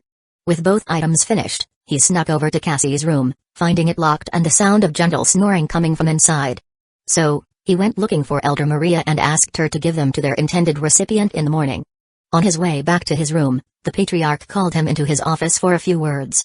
I know this isn't optimal, but I have set up a pickup outside the city walls for first thing in the morning. It will only show to you in the courier rider's bids until it is accepted, so take it as soon as you wake up and head for the outer walls. If you can make it out, don't come back for a week at the very least. I will have the farm on the outside make an excuse about dangerous roads and give you a note when you return. But under no circumstances should you return to our floor before this investigation ends. They might not be searching for you on paper, but they are always searching for people like us, and my abilities will draw the search team's attention within the first few hours. Yours will likely draw them here even more quickly if you don't get out in time. The first group will be just the nobles looking for a comfortable room to set up their operation, and they shouldn't be looking too hard at anything. They despise having to come down to the floors they manage. Understand? The patriarch's speech left no room for doubt, so Wolf could only nod and plan to get out as soon as possible after the travel curfew ended at 5 in the morning. It turned out that Maria wasn't joking about needing to wake up early. The witches turned up at 4:45 in the morning, 15 minutes before the first shift in the megacity's lighting, from full dark to pre-dawn streetlights. As was the custom to greet their noble overlord, the entire main family and their staff were assembled at the front of the house, in a double row down the driveway, with the more important members on the steps of the front porch. I hear a promising candidate from the Noxus family is going to the academy this year. The Countess asked once the basic pleasantries were out of the way. One which candidate, Cassie Noxus. Uncle Ivan agreed, then gestured for Cassie to step forward. It is good to see another Noxus candidate. But it looks like there is a potential guardian or butler here as well. We have been so lacking in skilled and qualified servants lately that I was starting to fear for the future of the nobility. She replied while staring at Wolf with a look of motherly affection on her face that was in direct contrast to her description of him as a butler. Wolf began to panic a little. Despite standing at the back of the group of Noxus elders, he was the first person she greeted after the patriarch. And that was even with the fact that the elder's presence should have disguised any potential that he hadn't been able to hide. And this must be Cassie. She does look rather capable, better than the last one that came from your territory, anyhow. Got herself pregnant by another student's servant. Can you imagine that? It is good that she didn't have a noble breeding, or the mere allegation would have ruined her family. The Countess snorted in amusement at the thought, and Wolf noticed Melody disappear back into the house before she could be recognized. By her mother's reaction, Melody hadn't revealed that tidbit about her time at the academy. Wolf wished her the best of luck. Melody would need it to survive her mother's wrath at making their family name a laughingstock. That is an interesting amulet you have there, Ms. Cassie. Would you mind showing it to me? The Countess asked, pointing to the green faux jade trinket around her neck. Cassie reluctantly removed the new talisman from her neck and handed it to the Countess, who held it with a level of reverence and respect that neither Wolf nor Cassie had been expecting. That is a lovely piece. The materials are cheap, enamel over a wooden disc, but the craftsmanship is impressive. Have you tried charging the amulet? The Countess asked. It has mana stored in it now. It is a wonderful piece, and I was overjoyed when the family elder gave it to me to wear. Cassie confirmed, but the Countess shook her head. No, the amulet itself. This one must be old because the runes are still correct. If you charge it like this, then only someone with the family bloodline can wear or use it. Put it back on, and you will see.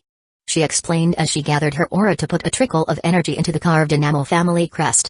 The Countess placed it back around Cassie's neck, then motioned another witch forward. The woman suddenly grabbed the amulet, giving it a tug, and her hand instantly turned black before the witch released the amulet with a muttered counter-curse that restored color to her flesh. It had to be a serpent type, didn't it? I hate getting poisoned. She complained, returning to her spot in line. While the amulet was impressive, Wolf was more focused on the Countess and her ability to get another witch to willingly poison herself to make a point. How much influence did you need to have to get to that level of blind obedience? Chapter 17 On the run. Cassie was holding the amulet with true reverence now. It was the weaker of the two, the one that was intended to be worn openly, but the ability to prevent others from taking it away was exactly what she needed to get through her early days of witch training. Now she would be on somewhat equal footing with the other students, who likely all had a similar treasure. For certain, Melody had left with one, though she didn't return with it, and it wasn't an amulet for gathering mana or anything nearly as precious. Do we need the candidate here anymore? Madam Ashcroft wants to get to the academy early, and I would prefer to send the girl with her instead of by car later. The Countess asked Uncle Ivan. Not at all. Let me send for her bags, and they can leave any time. The Patriarch replied with a polite bow. This year, candidates will not be allowed outside items other than a maximum of 3 magical items. There was an incident last year that made us decide we had been too lenient with the students and that some changes needed to be made to the training procedures. They will be issued uniforms and other necessary items when they arrive. An allowance to purchase all other supplies will be provided for them. The Countess replied, making Wolf smirk slightly before turning his look back to neutral. Something amusing to you, young man? The matronly witch known as Madam Ashcroft asked from her position off to the side, noticing the change in his expression. How did they take it? Or will you be informing the students when they arrive? Wolf asked, using a polite tone to hide his impertinent attitude. Informing every student while they were on break was deemed inefficient. Their belongings will be put in storage when they arrive back at the academy. Madam Ashcroft replied, and Wolf could swear he saw her smile for a moment. Cassie nodded politely to the teacher. Professor, we shouldn't keep you from your travels. Patriarch, Noxus family elders, thank you for your hospitality. She walked over to the large, black-armored vehicle where the professor was waiting, and the gathering began to break up, signaling that the formalities were finished. Forgive my haste, but I should also be going, Wolf added, giving Uncle Ivan a meaningful look that the older man returned with a grim smile. In Ivan's estimation, his best chance at survival was to leave the area and lay low until the fugitive was caught. But since the witches had shown up before the regular folk could freely move about the city and had informed them of their intentions after curfew last night, there wasn't much to do about it in advance. Wolf went inside, grabbed his backpack and delivery bag, both loaded with what he hoped would be useful items, and hopped on his electric bike, headed for the lower floors and the exit to the city. There weren't many deliveries outside the city walls, but the Patriarch had forged an order from the reagent houses to pick something up from the farm storage compounds just out of sight of the gates. Then Wolf would either wait there or keep going if it seemed like someone might be looking for him. Cassie thought that the academy would have a car sent to ferry students and teachers since the compound was out in the wastelands, but what Madam Ashcroft had shown up in was an armored monstrosity of an 8-wheeled personnel carrier. Professor, are we expecting an attack inside the city? Cassie asked as they climbed in, and a pair of armed guards locked the door behind them. I don't know if you are aware, being a member of a crime family, but the city's lower levels are dangerous. Far too dangerous for someone like a noble or a professor to travel through them without a security detail. Then once we leave, we will be in the Badlands, where wild monsters roam. Your friend Wolf looked like the sort to live up to his name and challenge monsters with no formal training or magical weaponry, but the Badlands are no place for a young lady. Madam Ashcroft informed her in a dry voice. Why bring him up now? At the soonest, I will see him in a year, and if I live up to grandmother's expectations, it could be 4 years, and he could well be married by then. Cassie sighed. Did you perhaps have a thick-skin charm cast on you? I don't recall seeing a candidate so dense in living memory. Or perhaps it is simply sheltered and naive? The Countess identified him as a potential Magi descendant the moment we arrived, and according to my tracking spell, he is currently trying to flee the city. I will capture him and bring him with us to the academy, where I will find him a menial job until he has been properly vetted and proven that he is not a threat or a male magic user. It's the safest course for your little lover boy. The professor explained to Cassie, who stared at her in horror. No, he is just a regular guy, not a mythical Magi. If he were, surely grandmother would have noticed. Cassie replied, failing to hide the blush at her memory of being in his arms as he transferred her the mana to make the talismans. Maria Noxus? Yes, she would have been an amazing witch. I do hope that her experience hasn't colored your views on the academy too negatively. Professor Ashcroft said softly. Cassie shook her head, but Professor Ashcroft could see the reluctance to believe that anything but the worst was about to happen to both her and Wolf if the professor caught him. Things will be different than in the past. The decline in the number of talented witches is affecting everyone, and too many outstanding candidates have been lost to treachery and infighting. Without strong witches, the bloodlines get diluted, and the cities rely on the strongest among us to keep things running. If things keep going that way, it won't be long before the city can't keep everything running. She informed the young candidate. A new witch in the Noxus family is precious, but another tragedy like what happened to Grandma Maria might be enough for them to keep the rest of their daughters home, as those on the lower floors do. Cassie agreed. There are others with promise? The professor asked eagerly. Soon. They are still a few years younger than I am, but grandmother intends to take them in and prepare them for the academy when it is time. Cassie told her with a smile. Good. Despite her misgivings about the academy, she is an excellent teacher. I met her when I first started teaching at the academy and scouting for future talents. She ran the elementary school on your floor and did an incredible job with the students under her care. That was news to Cassie, but it sounded like the sort of thing Maria would enjoy. The male fugitive is right ahead. Should we intercept? The driver asked. No, just grab him once I finish. Professor Ashcroft told the driver, with her eyes glowing green. Wolf was making great time through the city, and he was only 2 floors from the exit with a now verified order for reagents from the courier app.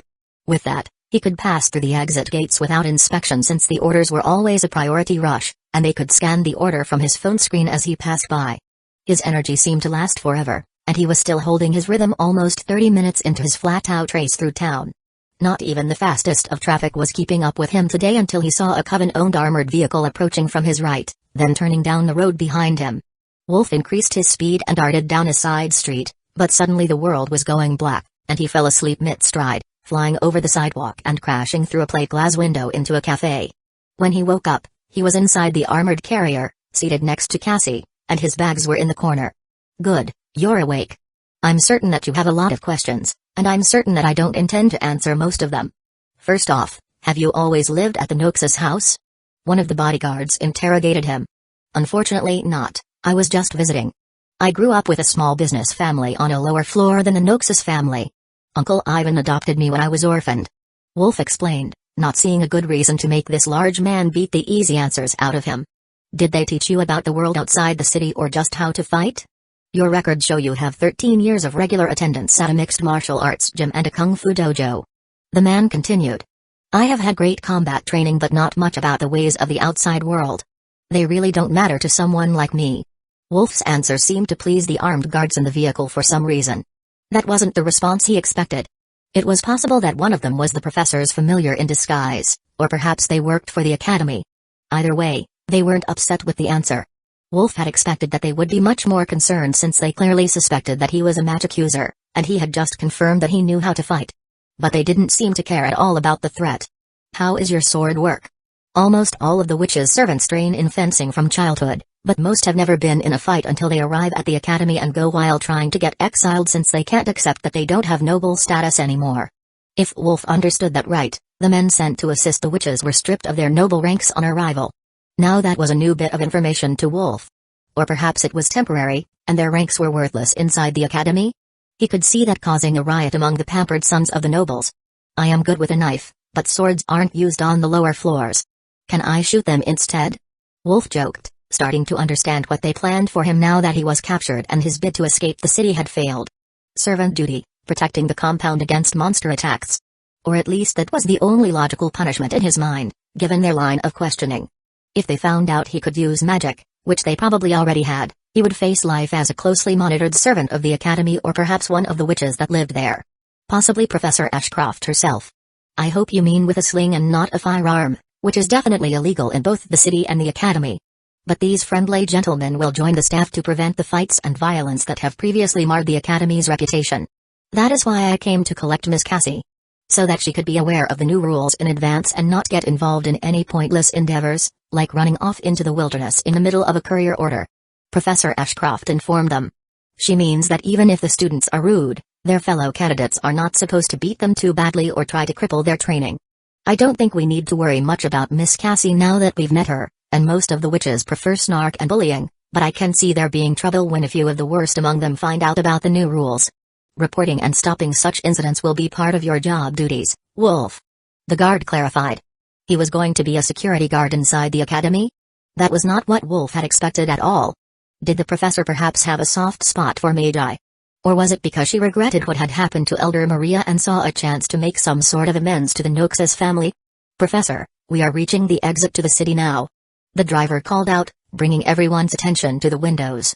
Chapter 18. For a moment the thickly armored gates of the megacity stood open in front of them, and for the first time in their 18 years, Wolf and Cassie saw natural sunlight with their own eyes. The guard popped open the top hatch to let the light into the vehicle, and Cassie immediately stuck her head out the opening. Grandmother wasn't teasing me. It really is warm.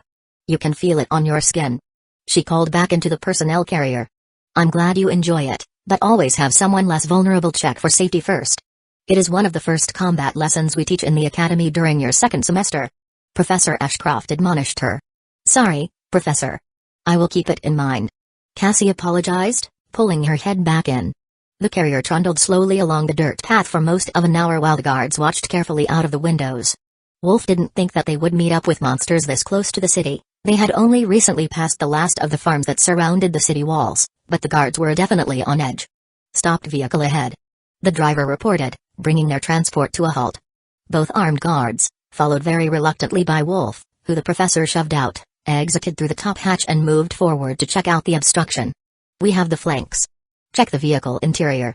The guard ordered, and Wolf jogged forward, on alert for any signs of motion. He didn't know what shapes the wilderness monsters could take, but a poisonous snake wasn't out of the question. The area looked clear, and all of the armored windows were broken on the SUV. It had at least one flat tire and a lot of body damage. Whatever did that was not human. The body panels had deep gouges in the steel in a four-clawed pattern. But the shattered remains of the windows were slightly melted, and they were blown outward, not in, as they would be by an external attack. Checking the roof, the top window was broken inward, and the interior was burned out, with 3 visible bodies scorched beyond easy recognition. The monster attack that destroyed the vehicle's body was secondary. The roof was breached, and a thermal charge was detonated inside. Possibly a grenade. 3 confirmed casualties, identity unknown. Wolf reported with his best impression of a professional while trying not to gag. He had seen some stuff on the lower floors, but not like that. As long as I don't vomit, I can keep my dignity intact. He told himself, moving away from the vehicle. Wait on the roof of the transport. It might have been magical. One of the guards instructed, pointing back at the personnel carrier. Wolf hadn't considered that it might be a magical attack since switches didn't really come to the levels that he lived on. But why would they be attacking each other out here in the middle of nowhere? Could this have been the work of some surviving magic-using mutants who were living in the wilderness? The only spell in the surviving Magi records the Noxus family head was a fire circle, and it was from the introduction to the textbook, so it should have been one of the most basic skills in the distant past. The 2 guards took out some sort of measurement device, then shook their heads, not liking what they found or not finding what they wanted. Then they took photos of the damage and made a phone call to someone. Wolf considered running, but with that large gun mounted on top of the vehicle, he wouldn't make it very far if they took offense. Not to mention that there was still a witch inside who seemed to be going easy on him for the time being.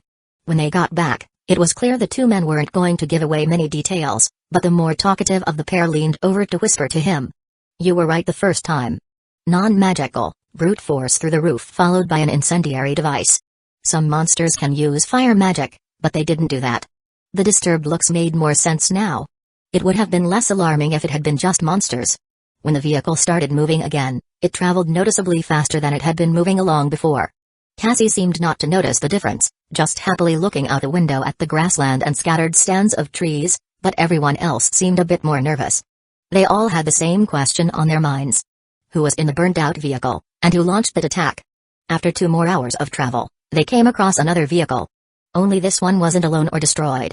All of the vehicles in the group were heavily damaged, though. Hold at a distance. That convoy has also turned into the final path to the academy, so we should all be headed to the same place. They have been attacked, and we don't want to alarm them before we can make contact. Professor Ashcroft instructed the driver. Don't the cars all have radios? Wolf asked, certain that he had seen them featured in every single wasteland survival-themed movie he had watched. Ours does. All the vehicles that staff use do, and they're never turned off. But anyone else is free to prepare their own transportation. Many among the younger generations see them as outdated and a security risk since they can be located when you broadcast. So if those are students' family vehicles, they might not have them. The professor explained. What class do you teach, Professor? You seem to have a pretty wide variety of knowledge. Cassie asked. I teach potions from the first year through graduation. Only for Class A, though. The other classes rotate between teachers. She explained. So Class A is a special one? For the children of upper nobility, I am guessing. Cassie replied, a bit sad that this laid-back professor wouldn't be her teacher. Sure, she apprehended Wolf, but she hadn't done anything to harm him, at least not after he crashed his bike through a storefront. She had even had her team collect it, and the slightly damaged cycle was in the rack on the back of their transport vehicle. Close. It is special, but we don't separate students by parentage, at least not officially. The initial sorting is done by potential, as measured by our staff, then after that, the students are grouped by progress. Cassie looked confused, but Wolf nodded happily, as this was how his school had done things. The smartest kids were put in the best classes with the best teachers. The rest got to fight over used textbooks and the few chairs and desks that survived the previous year. So that the losers and slackers don't drag down the best and brightest. If my guess is right, school-supplied resources will also be reduced with performance, and if you don't meet the minimum, you are expelled at the end of the semester. Wolf told Cassie to clarify the situation. For the first year, resources are the same for all students outside Class A. From the second year onward, they are scaled. For example, during the second year, those who don't meet the standards for nobility are separated from the more talented witches. They can take the third year as a remedial class to try to make the lower nobility or drop out during the second year and still be commoner witches. But only the nobility can attend the fourth year and the placement exams. Professor Ashcroft added. The final year placement exams determine your rank and where you get settled. Nobles get territory, but it's not automatically inherited, so you might be placed in a different city or village under the Morgana Coven as a successor to an aging noble without an heir that has passed the academy. Or you could even be given the option to reclaim wilderness land. A few even choose to return home as landless ladies. The professor continued once she recalled that they likely didn't know much of anything about how the senior years of the academy, or the nobility, worked. How are the entry tests ranked? Cassie asked. Melody had gotten the lowest possible score, as she couldn't cast a spell to save her life, but to Cassie, the ranking mattered. Spell power and casting time, measured by a magical device. Magical aids like your talisman are allowed, but outside assistants, like the young Magi here, are not. Doubling your mana draw rate with his help would be too much like cheating, especially when talismans are allowed. Professor Ashcroft explained. That was incredibly biased toward the wealthy families, but Cassie had a big smile on her face. The professor had acknowledged Wolf was a Magi, and she didn't sound like she wanted to kill him. In Cassie's mind, that was a good start. Chapter 19 Wands are creepy. You can measure any spell, right? It doesn't have to be something specific? She asked, and the professor nodded, wondering where she was going with this line of thought. You can use a spell, or you can simply have your aura tested. Both are fine, depending on your skill level, but demonstrating an actual spell is the only way to get into the top class. Everyone who qualifies for Class A will have at least that much talent. Professor Ashcroft explained. Wolf, can you carve this symbol into something for me? Your writing is better. She asked, handing Wolf a piece of paper. It wasn't a circle but a string of runes written vertically. Proper witch magic, not something that adapted elemental magic to their needs. Just looking at it made Wolf's skin crawl a little, but it would be easy enough to carve if he had a stick to carve it in. Can we stop for a second? I need a stick to do this. Wolf asked, but the professor had come prepared and removed a thin wooden branch, bark and all, from her handbag for Wolf to work with. You have 30 minutes if you are going to make a wand. Since Wolf probably doesn't know, a wand enhances a witch's innate magic, so it is only usable by the one who created it. We usually have new students make one in the second semester once they have all learned the technique to stabilize their aura, which allows them to cast innate magic. The stronger the aura, the stronger the witch. You will learn to recognize it in your training. The guard told Wolf with a smirk. Knowing how Cassie responded to his touch and mana flow, Wolf suspected that this so-called training might be a particularly exhilarating one for both him and the witches. There is more to it, but we will save that for the academy. With your credentials, you will be busy from the moment that you arrive. Just don't let any favorable treatment cause you to forget your predicament.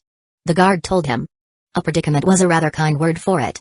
Though the professor and the guard seemed more than happy to bring him on as a security staff worker, Wolf was well aware that male magic users were usually killed if they were caught in the city. Their attitude did give him some hope that things might be different out here in the wilderness, though, since they seemed to be adamant that all skilled fighters and witches were needed for whatever it was that they were doing beyond training. Wolf carved the nauseating runes into the stick with careful precision, then looked it over, realizing that it wasn't right or complete. The incantation was correct, but the wand needed something else. The runes weren't a language he knew, but once they were carved, they made sense to him, thanks to the inheritance. Wolf read the text in his head, I draw the power around me, and thought about the movies. The main characters always repeated a chant for emphasis. Carving it more than once shouldn't hurt anything, and the teacher would probably let him get a new stick if he messed it up. She seemed to like Cassie quite a bit. With 3 copies written, Wolf was struggling not to throw the wand away just from the feeling of wrongness and revulsion, but he carefully handed it back to Cassie, who giggled happily and began filling in the runes using a gold paint marker. It was also a bit rose-colored, and he suspected that the little witch had put the remainder of his blood in it that she hadn't used in the silver pen. He would have to be careful about allowing anyone to gain possession of his blood in the future, so others didn't find out. When she finished, the talkative guard offered her a talisman, much like the mana storage one she was wearing. Since it's carved by the Noxus family, for the Noxus family, I think it's only right if our talisman completes the process. She told him, then placed her free hand on Wolf's bare arm. The man gave Wolf a sly wink, suggesting that he knew there was something between Wolf and Cassie, but didn't say anything. The wand began to glow black, with purple sparks flickering in the darkness, before the spell completed and something around Cassie changed. The darkness lingered, not as a physical thing, but more of a sense of power, one that Wolf had came to associate with Professor Ashcroft and witches in general. Oh, not bad at all. Did your grandmother teach you that?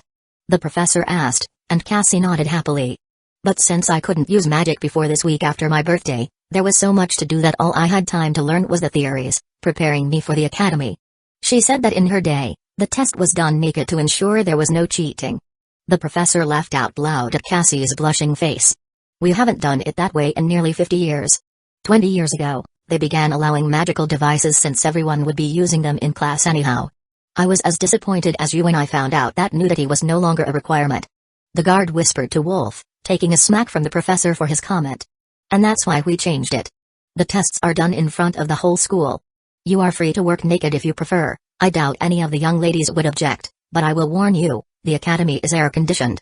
She informed Wolf with a straight face. That meant that shirtless was an option, even if it wasn't the best idea since any witch who touched his bare skin would know he had an affinity for magic. Plus, he was still hiding the extent of his abilities, even though he was captured. If whoever they sent to judge him thought he was like the other elders and relatively harmless, they might let him go with a less severe punishment.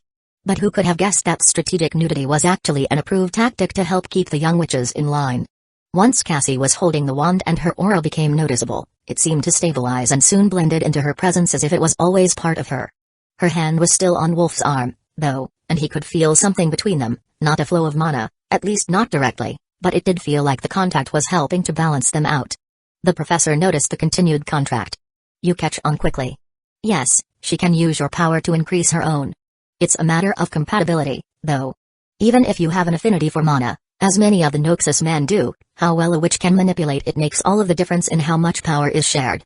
How well she can manipulate it. For a moment, Wolf almost forgot that a man who could manipulate magic was so taboo that they hadn't considered his abilities in the equation, but it also meant that since he could, he would be able to work with a witch's aura to strengthen himself and that they were going to teach him how to do it, but not intentionally. Chapter 20 Arrival. When their personnel carrier arrived at the academy, the first thing that Wolf noticed was how empty the place was since they had arrived nearly 2 days early. The second was the amount of damage to some of the vehicles that were in the parking lot. Clearly, not everyone had the easy journey that they did through the wastelands. The moment they stepped out of the vehicle with Professor Ashcroft and the guards, a wave of gossip started swirling through the assembled students. The crowd was almost what Wolf had dreamed of, young ladies everywhere, in the iconic school uniform no less, an above-the-knee-length short-sleeved dress with long robes over the top, both in black with either silver or gold trim and badges to mark what class they were assigned to. However, he noticed that a long skirt and blouse with a cardigan were also a uniform option. What he didn't see was any familiars. He had expected to see them wherever there were witches. Rats and cats and newts, or even demonic imps. The movies wouldn't lie to him, and Wolf was looking forward to seeing all of the small creatures. The familiars are hiding in the school waiting for their witches. They don't need to be very close for the witch to benefit, like in the movies. These are just the new students and the ones who wanted to get a head start on putting the newbies in their place. The guard whispered to Wolf, guessing what he was thinking. That made sense. Most of the older witches likely didn't care about the newbies at this point. Before the tests, they didn't even know which ones were threat and which were easy targets. Professor Ashcroft turned to them with what Wolf recognized as her teacher's face, a stern and blank expression of mild disapproval that she hadn't worn before this moment. Since we are here and there are no bags to put away, Ms. Cassie, I will get your paperwork finished and lead you to your dorm. Wolf, I believe you will be busy for a few minutes, but the guards will show you to your room. Her attitude toward Cassie was suspiciously kind, much different than the Countess had been, and it had only increased after the creation of the wand. If Wolf didn't know better, he would say that the teacher had chosen a new favorite student. Once the teacher was gone, Wolf expected the students' attitudes to change, but they still seemed cautious around the two guards, and Wolf realized a bit too late that there hadn't been just one teacher in the personnel carrier. There were some fearful mutters about the hell that was combat class, exchanged in hushed whispers that Wolf could still clearly hear after the improvements that gathering mana had made to his body. So, I am guessing one of you is the combat instructor? Wolf asked. Both, actually. We teach the elite classes here at the academy, And there are 4 more at the training compound a few kilometers away for the soldiers and squires doing their year-long application. The guard chuckled. You are bringing this commoner straight to the academy? Even if he's one of yours, he will still need to take the servant's exam. A nasal male voice complained from somewhere in the crowd, disdain for the instructor clear in his tone. Wolf Noxes, meet Luke Abilene, the butler to the Abilene daughters and a dueling champion all through his youth. Luke, please step forward if you wish to challenge the judgment of the academy. It is the right of the high noble houses to challenge staff appointments in the academy. The instructor ordered, rolling his eyes in annoyance with the rule. Contrary to his voice, Luke was an outstanding specimen of manhood. 190 centimeters tall, lithe but muscular, clean-cut, and with a face Wolf would almost call pretty. In short, he hated him the moment he saw him. Do you have a training weapon handy, or should we bring some? The instructor asked. Someone handed Luke a 2-handed wooden sword, and the tall man smirked at Wolf, who was clearly a commoner and would have no sword skills. Every courier carried weapons, but none of Wolf's were training weapons, and they were all tucked away in his bags, so he turned to the instructor for a sparring weapon. Do you have a baton or rattan sticks with you? That shouldn't cause any more damage than a training sword. The quiet instructor took a collapsible baton from his belt and tossed it to Wolf, who extended it with a flip of his wrist. Not his preferred weapon in a street brawl, but it was an easy-to-use one. His opponent was a sword-fighting champion, but Wolf was sure that Pretty Face had never seen a real fight, at least nothing like the street kids of the lower levels fought. The fight is until concession or until I call it. No groin attacks, no biting or poking of the eyes. Fighters, are you ready? The instructor asked. Luke took a fighting stance with his sword tipped down and his knees crouched but parallel. Wolf took this as a sign that he would be taking advantage of his reach to try to dominate the fight without getting hit. Wolf stripped off his shirt so it couldn't be grabbed and took a crouched stance, holding his baton in front of him like a dagger. His opponent looked at him with the same disdain he had spoken to the instructor, and Wolf nodded his readiness. Begin. Luke stepped forward and swung his sword high, but Wolf went low, not swinging the baton but tackling his opponent. Luke hit the ground with a solid thud, his sword sliding to the edge of the circle of students, and Wolf immediately laid into the side of his head with the baton. He hadn't expected it to feel so good to get a chance to beat the pretentiousness out of a noble brat who had been demoted to a servant. But it did. It felt really good, in a way that Wolf was a bit ashamed to admit. He got 3 solid hits in before Luke got both hands under his chest and threw Wolf away, much harder than Wolf had expected a human to be able to. That was one of the advantages of being a servant to a noble family. He had a strength amulet with him. Luke took a martial arts stance and motioned Wolf forward, ignoring the blood streaming down from his temple and his nose. The baton was a liability in a grappling fight, so Wolf discarded it and smirked at the battered face of the pretty boy.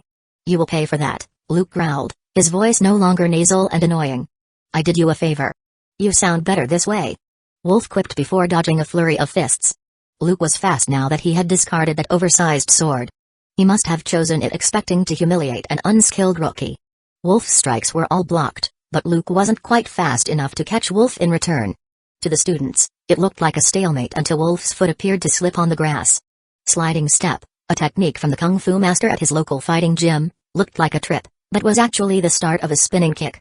Luke stepped forward to tackle his opponent and return the favor of a broken nose, only to find Wolf spinning away before a sharp pain made the back of his head pound, and the world went blurry. Wolf pulled Luke's shirt over his head after kicking him, trapping his arms above his shoulders and blinding him before following it up with more punches to the face until the young noble finally got out of his shirt entirely.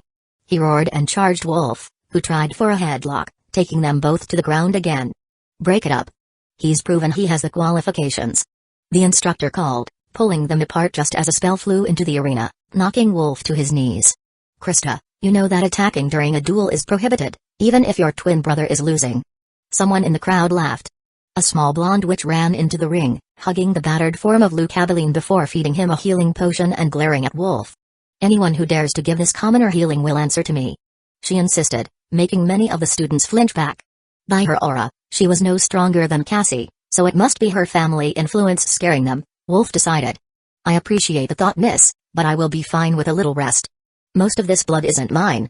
Wolf told her in his most polite business tone, finely tuned for dealing with rude customers who didn't want to sign for packages. From what Wolf had learned on the way over today, the students didn't get to keep their own servants at school this year, and Luke had been introduced as a servant of her family, not the academy. He likely wouldn't have to see him again, though Krista might be an issue in the future. She looked really mad about the broken nose, though her potion had set back to its original perfection.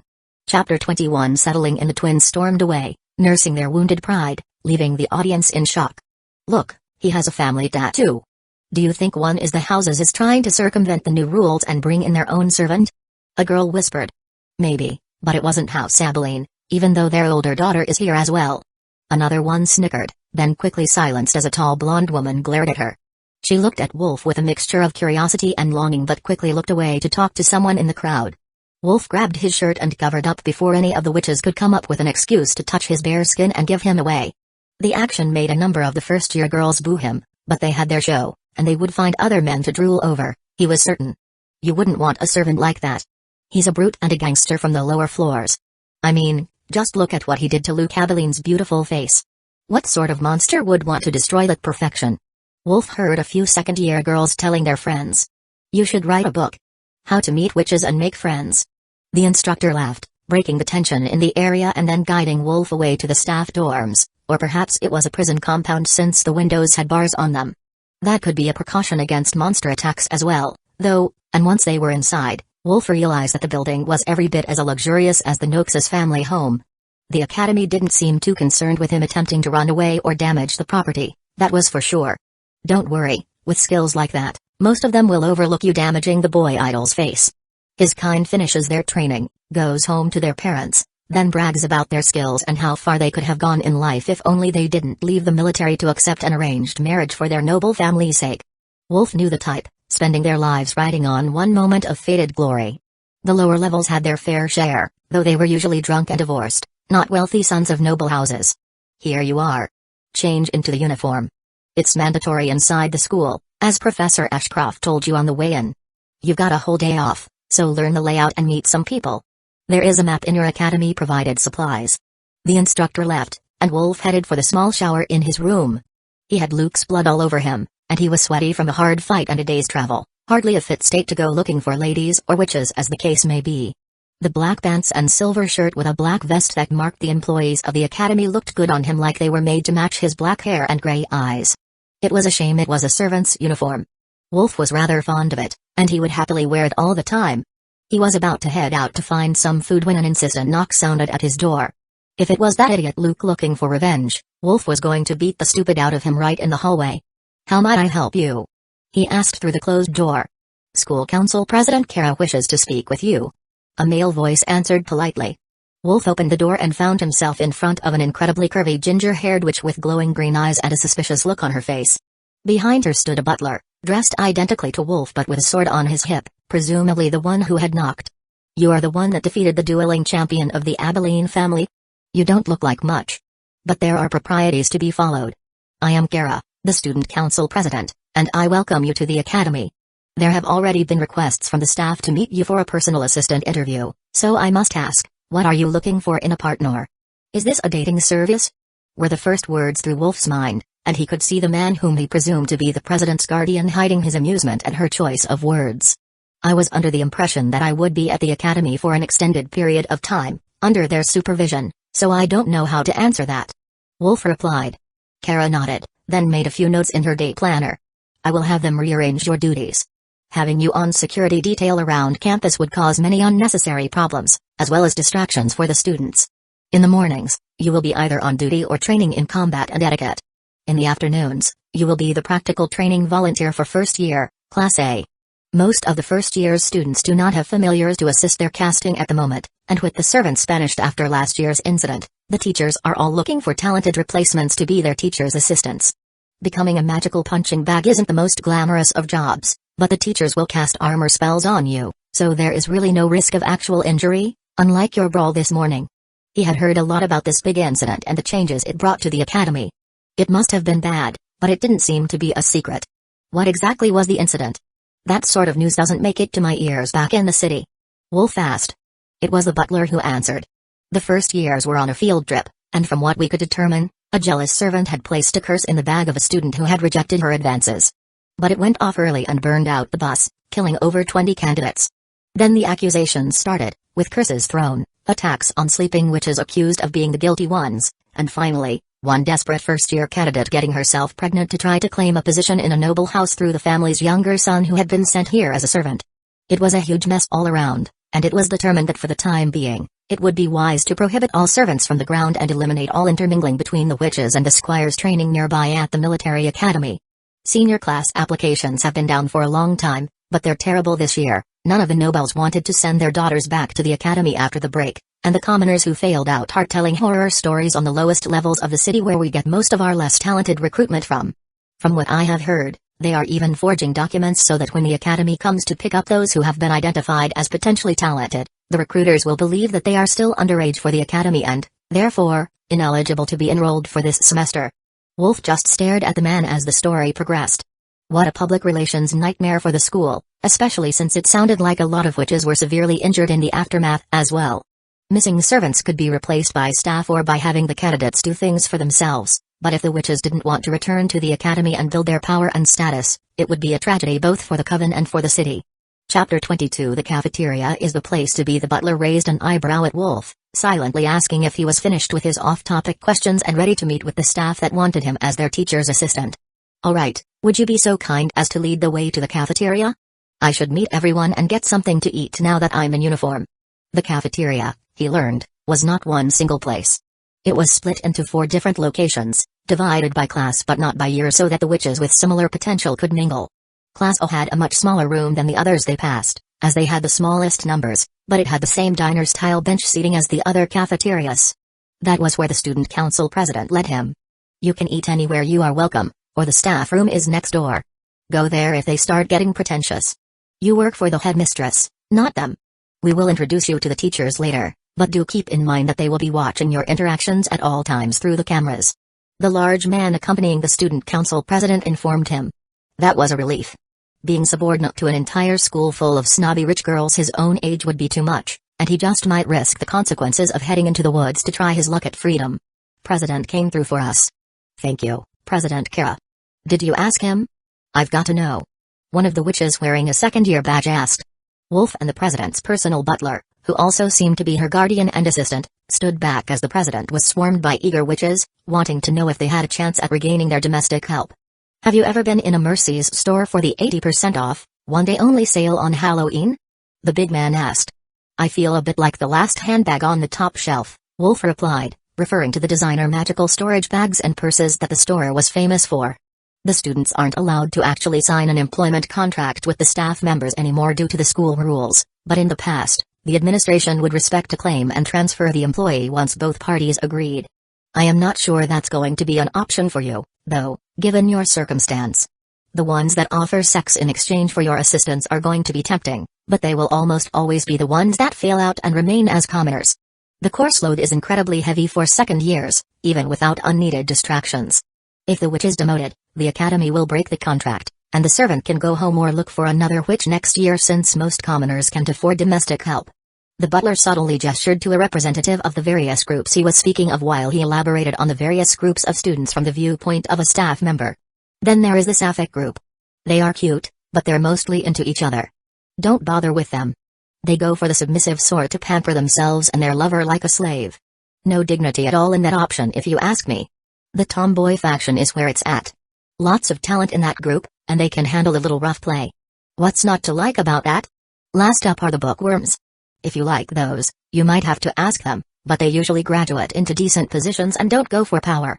That might be the sort of life you are after if they let you leave here when the investigation is done. His explanation covered almost all the groups of witches in Class A, and Wolf wondered how exactly they could still be planning to get a servant since they couldn't bring any in. Let's eat. They will be discussing the order that they make their try for the new staff for a while. We only work 8 hours a day, so unless you work evenings, that leaves 8 hours for them to make their play. Or so they think. The headmistress will set them straight tomorrow, but they might still want a piece of you. I'm Merc, by the way. I forget that not everyone knows. Wolf Noak says. But you already knew that. With everyone talking, there was no line for food, and they soon had plates of some sort of casserole and salad that Wolf couldn't identify, along with a couple of sandwiches each, packaged to go.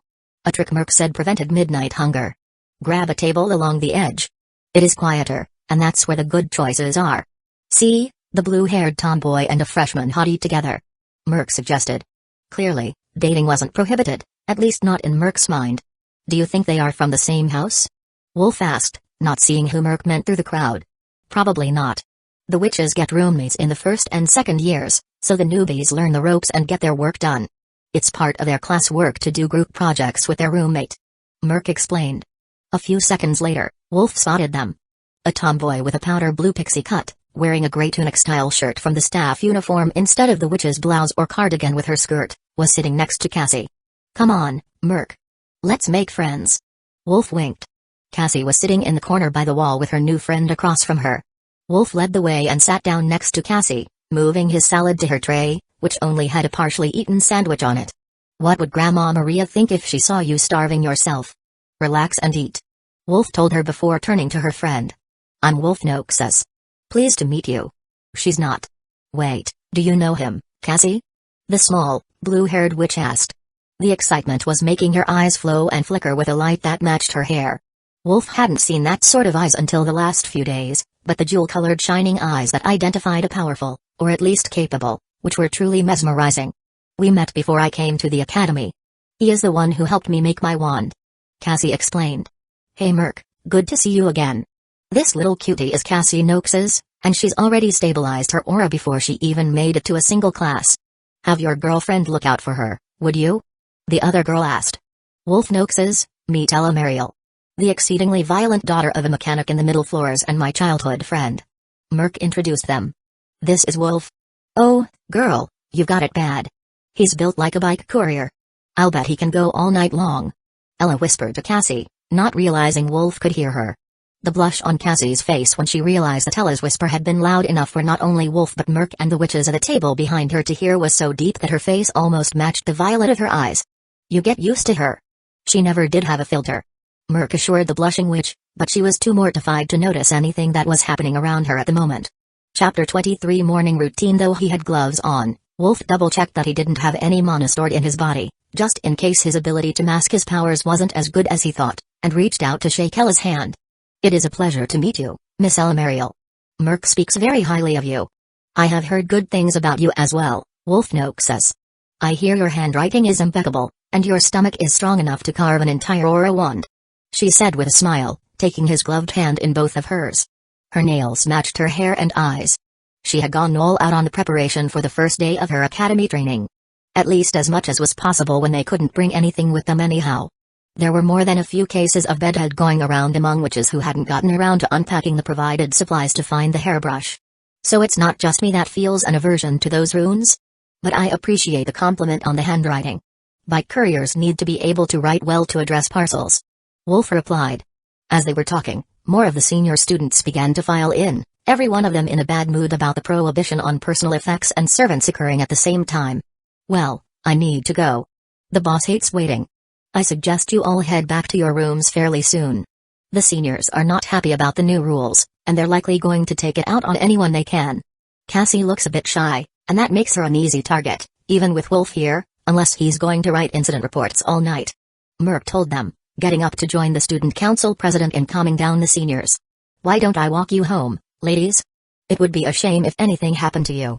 Wolf suggested. Such a gentleman. Maybe we won't have to swallow our disgust to work with the teacher's assistants this year. I heard many horror stories from the customers at my dad's shop who had attended the academy in the past. Ella smirked, leading Wolf and Cassie out before anyone could notice that they were leaving in a group. Wolf and Cassie talked about Elder Maria and how Cassie was going to crush the entrance exams with her new wand while they walked. You're not one, Wolf Noxus. The staff that are sent from the noble houses usually only talk about duty and honor and the privilege to serve the witches. Ella told him very seriously. Is that what they are selling these days? I'm all about education. So, how about I walk you home from class today and tomorrow? I can help you both with your homework. As I've said before, my handwriting is very good. Wolf suggested. We will see, big boy. After the entrance exams tomorrow, there will be a bit of time to spare before the familiar summoning. Who knows, we might not be a good match. Ella replied with a smirk while Cassie gave her a look that said she was not pleased with her roommate's flirting. Any friend of Cassie's must be a good person, so I am sure we will be an excellent match. But this should be your room. Wolf told her with his best gentlemanly bow. He would have to work on that if he wanted to impress the witches and make his life easier. The dorm rooms all had biometric locks. Only residents and teachers could open the door, so Wolf stepped back, letting Ella open up, and took Cassie's hand. If you need anything at all, just ask me, even if it is just homework. I'm glad you found a good friend. I will see you tomorrow at the entrance exam. Wolf told her. I have a plan. I think I will do better than average. Cassie answered, then ran inside the room, closing the door behind her. Making an early move, are you rookie? Good luck with that. Those two have some potential to them, and the witches of Classa would rather wait for the right noble son than take just anyone. A passing janitor joked. You never know if you never try. Wolf shrugged, and the janitor waved goodbye as she entered a dorm a few doors down, tools in hand. Wolf didn't see many people as he headed back to his room since most of them were at the cafeteria, letting the student council know every detail of their feelings about the no personal effects and no servants rules. Wolf hadn't considered it before since he didn't need much, but with only the contents of his pockets, he was left with only a lighter, a small brush, a pocket knife, a pen and a cash card with very little in it. His bags and bike were taken to storage by the second combat instructor, the same as everyone else's. The supplies left in the room amounted to basic toiletries and 2 uniforms. That had to be utter torture for the noble witches, whose clothes didn't even have pockets. Hopefully, they were at least allowed a purse when they arrived, but Wolf hadn't seen any on the ones who had been standing by the gates. After the day he had, Wolf decided to just settle in to meditate. He needed to work on his mana while he could since he had to keep it empty when it was likely he would be touched. He could successfully mask his power now, but he didn't know or trust the extent of that ability. Perhaps he could test it later, maybe during the witches' classes, when he was on other duties, and nobody was around. The academy was sure to have surveillance, though, so he would have to find a good spot and a trustworthy partner before he did anything. Stretching his mana pouch took longer every time he attempted it, and now he could only complete 4 cycles per night. But it was still making good progress. Wolf took it as a good sign.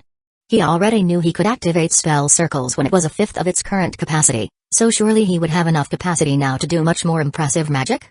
If only he had more knowledge about other magic users to compare himself to.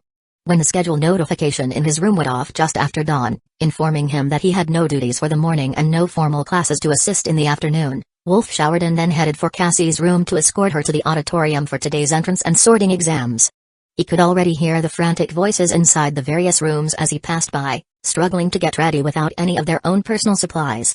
Wolf wasn't sure if this was cruel and unusual punishment for the nobles or if it was actually a test of resourcefulness and skill. If you knew the trick, you could style hair into something respectable with just about any brush, but that wasn't the usual fashion of the wealthier witches. You could also make a smoky eyeliner from burnt candle wicks, and he had found candles in his room, so the witches should have them as well, but he doubted anyone had thought of that while they were raging about not having any makeup. Of course, Wolf didn't realize that the candles he found were actually wax sticks for sealing letters, a practice that gave way to text messages hundreds of years ago inside the cities. Wolf made his way to the supply room on the main floor and picked up a few essential items, hair products and shaving supplies, since the kit provided by the academy hadn't included any, then made his way to the student dorms and knocked a sharp staccato at Cassie's door, which opened almost instantly to show him a disheveled and panicked-looking Ella. Oh, it's you. I had hoped it was a teacher to help. What do you want? The fuzzy blue hair made her look like a mad scientist, so Wolf brought out the ultimate peace offering. Hair pomade. You are a miracle worker. Come in before anyone sees. Ella cheered, pulling him through the doorway. Both of the witches were dressed and ready, with Cassie sitting on one of the beds in the palatial room, her wavy brown hair expanding to a ball of fluff and violet eyes shining brightly in joy. Wolf recalled them glowing before, but they used to be much darker. He was certain of it. Cassie noticed his staring right away. I normally wear colored contacts. But after yesterday, my eyesight improved, and I don't need them anymore.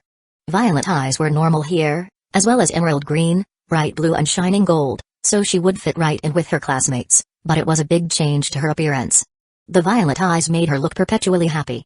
Mind if I braid your hair? My mother taught me when I was little after she broke her hand at work and couldn't do it herself. Wolf asked. Please do. Cassie cheered, happy not to have to rely on Ella from the very first day and having already failed her initial attempt to make a braid stay without a hair tie. At home, she had always worn her hair loose, hiding her face, but at the academy, she wanted to make a good first impression.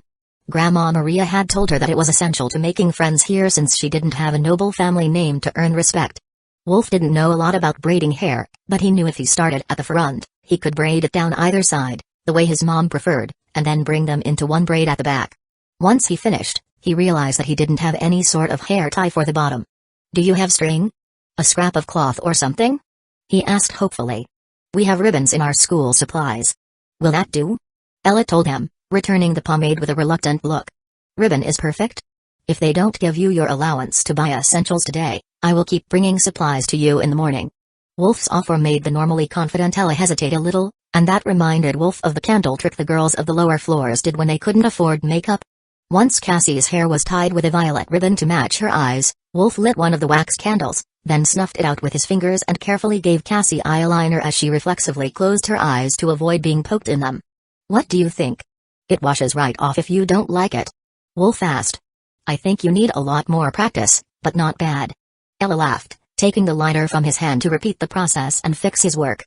"You really came prepared. Did you know the headmistress wasn't going to let us bring anything?" Ella asked after admiring her handiwork for a moment. "No, guys' clothes have actual useful pockets. Since he's a courier, he must have had the lighter for customers who smoke, and the rest is all stuff every guy should carry," Cassie explained to her rather confused roommate. "No wonder witches keep men around," Ella exclaimed, finally seeing the usefulness of a male human, much to Wolf's dismay. "Are you ready for the test? I can feel that you were working on your oar last night." Cassie nodded and gave Wolf a grim look. "It is actually way harder than it seems. On the way here, it happened so naturally, but all last night I struggled to make any progress at all." Ella shook her head at the complaint. "That's just how it is. If you could build aura that fast, who would stay here for 4 years? Most of our class won't even stabilize theirs until it is almost time for the first midterm exams, and some of the candidates in the lower classes never manage it at all." That gave Wolf an excellent idea. "Would you like to try to recreate the trip and see if it helps? Maybe the problem is your focus," he suggested. Ella looked at him suspiciously, then sat him down on one of the beds. "My Cassie is a pure and innocent soul.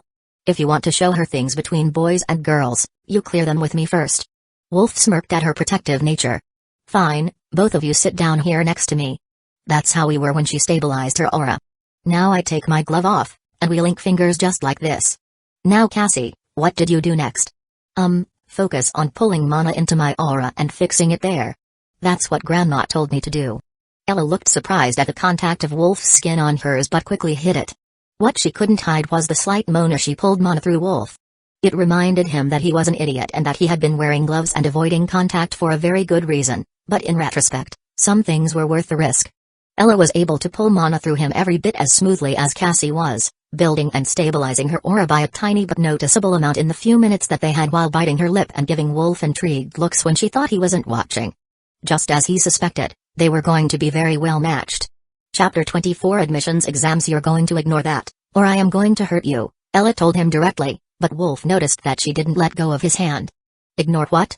We should get going, or we will be late and end up either in detention or you two will end up standing in the back somewhere for the entire induction ceremony," Wolf suggested, helping both witches to their feet before putting his gloves back on. Cassie fell in beside him, taking Wolf's left hand and swinging it as they walked to the auditorium, drawing curious glances from the older witches and envious glares from the first-year candidates. "Look there, the rest of the students have just finally arrived," Cassie called, pointing out a window with her free hand. 20 buses, accompanied by 6 heavily armed vehicles, had just pulled into the academy compound, and a wave of students was pouring out. They must have convoyed here to avoid meeting whatever fate had befallen the burned-out car that Professor Ashcroft's personnel carrier came across on their way here. Instead of waiting, Ella pulled them to the auditorium and grabbed seats near the foot of the bleachers, right by the door where they could watch the new students come in. "My senior, who was here a few years ago, told me this is the best spot. You guys showed up early, just like I did, but the others still have the clueless new student smell to them, fresh off the bus and adrift in the academy without their servants," Ella explained. She wasn't joking. The look on their faces, combined with the herd movement, as if they were all afraid of getting lost, made them seem somehow more vulnerable and weaker than the students who arrived yesterday. They were ushered by a group of teachers, including Dean, the combat instructor, to the front of the auditorium where they would be the closest for the entrance exams but also on display for the senior students in the bleachers. Once they were seated, the students who had been watching them arrive filtered in, and a middle-aged witch with shockingly green hair stepped to the podium. "Welcome everyone to the academy. As you should already know, I am Headmistress Peach, and I will be overseeing your education for the duration of your stay here. It is customary for the examinations to begin immediately after the introduction of the new servants, but as we have forbidden them this year to help you focus on your coursework and not work on getting pregnant, we have only one new staff member. Wolf Noxus will be our new hall monitor and the practical skills assistant for first-year Class A." Wolf stood up and waved to the assembled students as the headmistress finished her speech, then took his seat again when she stepped aside without even bothering to explain the new rules or the reason for them, and Professor Ashcroft took her place.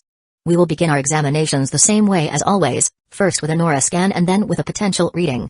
Ladies, all you need to do is place your hands on the device and do your best to activate it. If you can cast a spell, please do so. It will absorb almost all types of magic at the level that you can muster. Professor Ashcroft instructed the witch candidates. For most, this was an impossible task. Witches couldn't use their powers before adulthood, and they were sent here right afterward, so none of them had more than a year to prepare, with many being shipped off right after their 18th birthday, even if they didn't show signs of having the gift. The headmistress spoke up again after Professor Ashcroft gave the instructions. First up, we have Krista Abilene. Lady Abilene, please show the new students how it is done, and say hello to your mother for me the next time you talk. If her mother rated highly enough for the headmistress to defer to her this way, maybe Wolf shouldn't have beaten her brother so badly. Hopefully, he didn't hold a grudge. The pretty blonde witch strode to the podium in her new school uniform and delicately placed her hands on the aura measurement device. Age 19. Pure blood witch. Aura strength 50 units, the device reported. That seemed to be good, going by the look on everyone's faces. Then she stepped to the second device, and a crystal ball turned from clear to jet black when she put her hands on it. Wolf couldn't tell what sort of magic she was using, but he could feel the flow of mana from her aura into the ball. Potential, rank A, thank you, Miss Abilene. You may take your place among the class group. There were 2 sets of waiting areas for witches. One with padded wooden chairs and a much larger one with long metal benches. It wasn't hard to guess which was which. The examinations went smoothly, passing through the rows of candidates without issues, but the further they went, the more concerned the teachers seemed to be. They were in the last of 12 rows of floor seats, and only 8 of the 20 class A seats were filled. That was giving hope to the remaining students, who had heard rumors and gossip from their older relatives that the top 20 of them would be joining Class A, the same as most other years. But one after another, they failed to make the cut. Even the haughty daughters of high nobility, which should have a powerful bloodline, failed and were assessed rank B and even rank C potential, despite being among the few who could activate the aura machine. Finally, the floor seats were empty, and the headmistress looked into the bleachers straight at Cassie and Ella. Ella Mariel, you're next. Do your best. Professor Ashcroft called to them. Age 18. Mixed blood witch. Aura strength 41 units, potential, rank A, that made her second in the class for strength so far and only the 9th rank of potential for the year. Our final witch candidate is Cassie Noxus. Perhaps the crime families of the middle floors can show us a bit of potential that the others have squandered in search of wealth and fame? The headmistress asked the room. Oh, she was big mad. Wolf was surprised that she hadn't set anyone on fire or stormed out of the room yet. Just the fact that they only had 10 witches out of hundreds that could actually make the cut for Class A was enough to very nearly put her into a rage. From her words, it was clear that she blamed the situation on political marriages diluting the witches' bloodlines, since marriage to someone with purely mundane human or a mixed Magi lineage would do them no good in their efforts to rebuild their strength. In their pure form, neither of those bloodlines produced women who could use magic. Cassie quickly made her way to the exam station and placed her hand on the aura tester, with the other hand up her sleeve, holding her wand. Age 18. Mixed blood witch. Aura strength 147 units. The room was stunned to silence, and Professor Ashcroft lifted Cassie's sleeve to show the room that the heirloom she had brought was an aura wand, which would naturally increase her score for that portion of the exam. The professor didn't say anything about her having made it on the way here though. The score was also almost 3 times the next candidate's, putting her at a huge advantage over her classmates. She stepped to the second machine and placed her hand on it gently, smiling at her small victory over the snobby nobles. Potential, rank A, the room breathed a sigh of relief. Yes, she had a very strong aura, but she wasn't some rank S wonder child who would draw more attention than she was comfortable with. I see the Noxus family didn't disappoint us. I knew one day your family would rise up. After all, I went to the academy with your grandmother for all 4 years. The headmistress informed the shocked crowd. The nobles had never heard of House Noxus before, which meant that despite making it to graduation, something had happened that prevented Cassie's grandmother from becoming a noble. That helped their pride a little. They could now say she was of noble birth but a fallen house without a title. That indirectly meant that Wolf was likely also one, as they assumed the two were brother and sister or possibly cousins from their close interactions on the way into the auditorium. This led to the question of how he managed to get a job here, when the academy turned down all of their house's attempts to embed servants for their children. That made a total of 10 students in Year 1 Class A, half as many as expected, and half as many as had returned from Class A for Years 2 and 3. There were also a lot more failures to activate the aura device than Wolf had expected, and he wondered what the first-year dropout rate was. He knew a lot of candidates failed, but unless a lot of witches also got their aura working and got themselves on track to building a strong foundation, this was going to be a very small graduating class. If the first-year class of students will please follow your instructors out, we will begin class announcements for the remainder of the student body. The headmistress announced, bringing the small elite group, totaling only 10 women, to their feet. I will see you this afternoon. Save me a seat.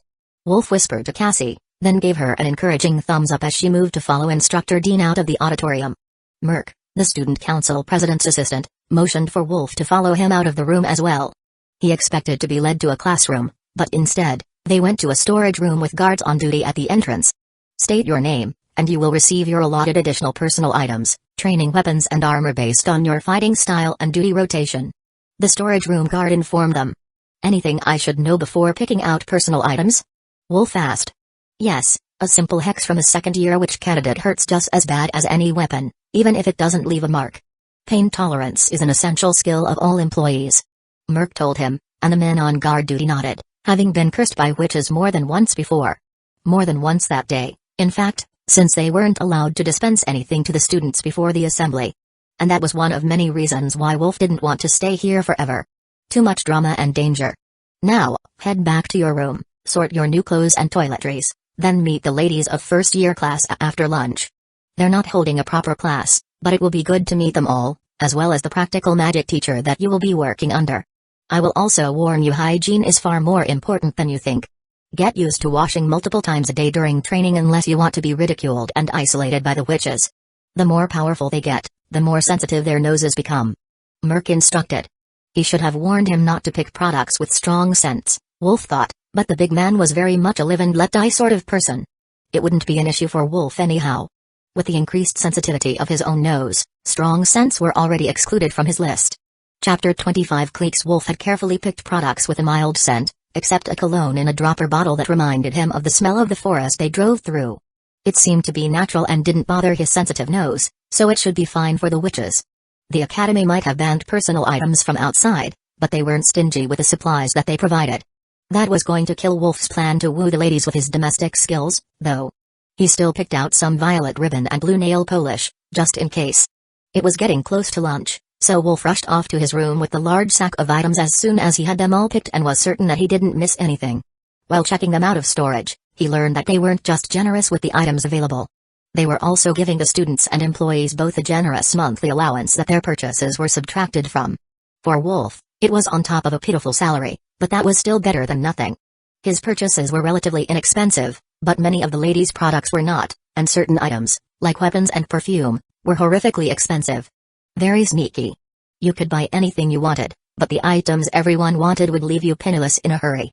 The variety of deadly weapons told him that there would be practical work involved in the switch training as well. If there weren't, the school wouldn't need to sell so many blades, sharpeners and equipment care kits.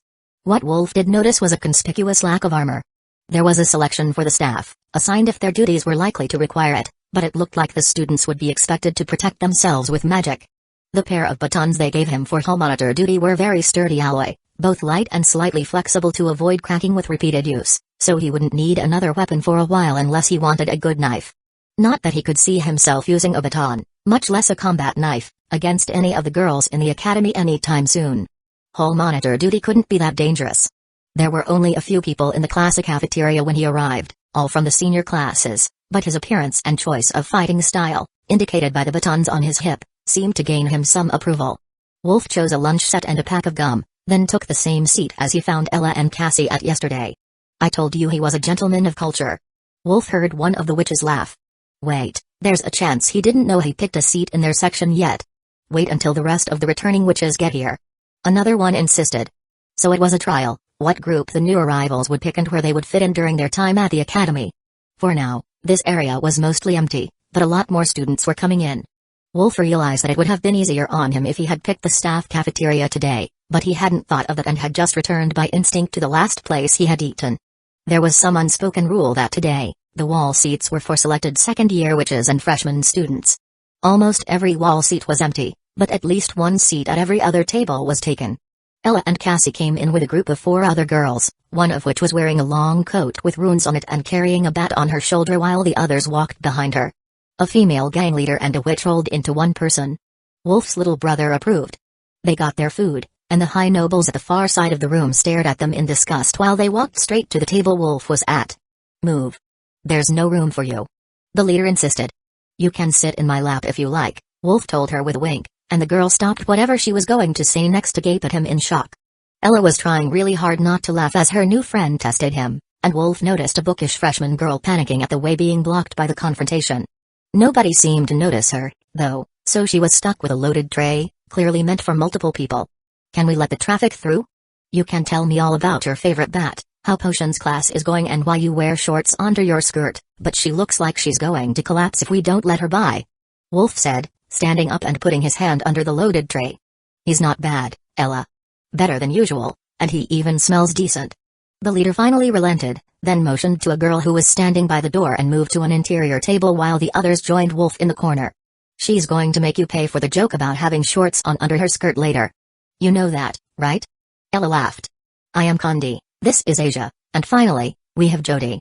The one with the borrowed bat from the sports room is Risa, a fourth-year senior we can go to for advice.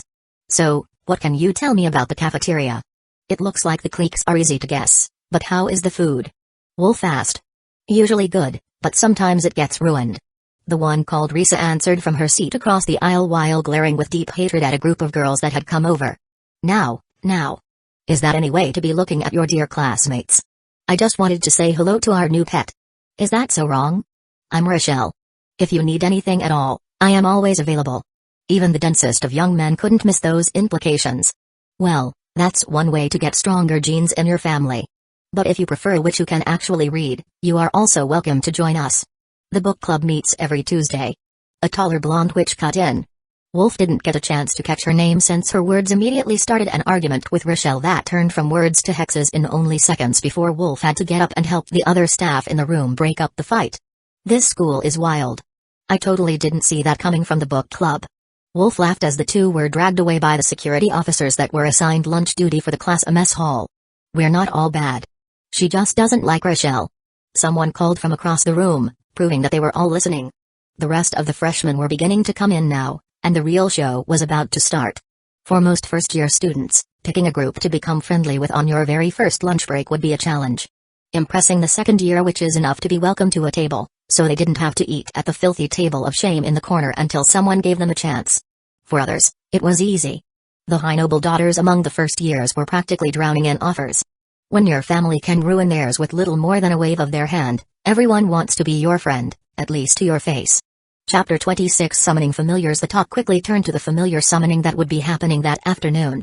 Going by the gossip that Wolf could hear, every first-year witch wanted to draw an exceptional summon, especially the ones for whom a good familiar could make the difference between becoming lower nobility and being relegated to the status of commoner. For them, their entire future rode on their ability to increase the rate their power was growing at. The difference a familiar made was contingent on two basic things. First was the species. Some could have more mana drawn through them than others, and some transferred mana that was easier to absorb for the witch. The second factor was compatibility, how well the familiar suited the witch, and that was impossible to tell until they were bonded, at least as far as Wolf understood. For Ella, her power should be sufficient to graduate the first year no matter what she got as a familiar, but in order to get a decent noble title and not just become a baroness with only her own home to her name, you needed both wealth and power, or a lot of power, and wealth she didn't have since she was the daughter of a very normal non-witch family. For Cassie, she would have the Noxus family backing her, so she would hold some sway no matter what title they officially gave her, as long as she finished out the first year without incident. So, Wolf, what made you choose our table when you had your pick of the room? Asia asked. I got here early yesterday with Cassie. She's a friend from the city and Ella's roommate. I see you've met her already. Ella and Cassie have both been very kind and helpful since I arrived, and it made a good first impression. Then, the student council president's assistant, Merc, recommended Ella as a friend. Two unrelated references is a pretty good start. Wolf replied, then leaned over to whisper in Asia's ear. Plus, she's pretty cute when she blushes. That made the dark-haired witch burst into laughter. I think we will get along very well, Wolf Noxus. This weekend, the pool will open, and we will start swimming practice again. You should join us. The school doesn't do sports teams, but we still unofficially do. Keeping in shape is important, but most of the witches hate to work out, so even gym class has been eliminated. They just made the facilities a free-for-all unless a group of witches reserves them. He was going to ask more about the training facilities, to see how they compared to the gyms he had been going to since he was a child, but the warning bell ended their conversation. Alright, let's get a move on. The last unofficial sorting of the entrance exams is the familiar summoning, and we will do that in the practical skills classroom. Ella informed him, then pushed Wolf to stand up and grabbed Cassie by the hand. The main classroom for first-year class of witches was at the far side of the academy, next to the stairs that led down to the potions rooms, which were safely placed in a bunker beneath the school. Everyone take your place next to one of the marked summoning circles and be careful not to smudge or damage them. Wolf, I presume? I am glad you showed up, though you have the day off. Grab that paint pen in case some idiot can't follow instructions. The teacher announced as the first of the students entered. That made some of the witches chuckle. Then they realized that the new teacher's assistant would be kneeling at their feet to fix the circle if they made a mistake, and the summer dresses of the academy uniform ended mid-thigh on most of the witches. Not a great combination for their modesty. The teacher's order got all the witches shifted into straight lines, with Ella and Cassie near the back corner and an incredibly tiny witch in a fuzzy pink hoodie at the front next to where Wolf was waiting for additional instructions while he tried to memorize the inscription circle drawn on the board. Some of the girls were giggling with each other and shuffling their feet, so Wolf tapped the whiteboard, then held up his marker, making them all look at their feet and suddenly stop moving. Not only a strong fighter, but off to an excellent start with student compatibility. I will have to thank the Noxus family for sending you here. The teacher told Wolf with a smile. Now, I personally drew the circles, so there should be no mistakes. If you see any scuffed or missing sections, let us know. The correct summoning circle is on the board. The teacher instructed the mere 10 students of Class A. Mine appears to have an incorrect rune, Cassie informed the instructor, and Wolf went to make the correction, holding a copy of the circle in his hand. The paint must have been running out at the end. The rune was only half-formed the first time it was drawn, then the attempt to fix it introduced an error in the shape. Wolf quickly wiped it away with the provided enchanted solvent rag and drew a new one, then double-checked the circle, finding no more errors.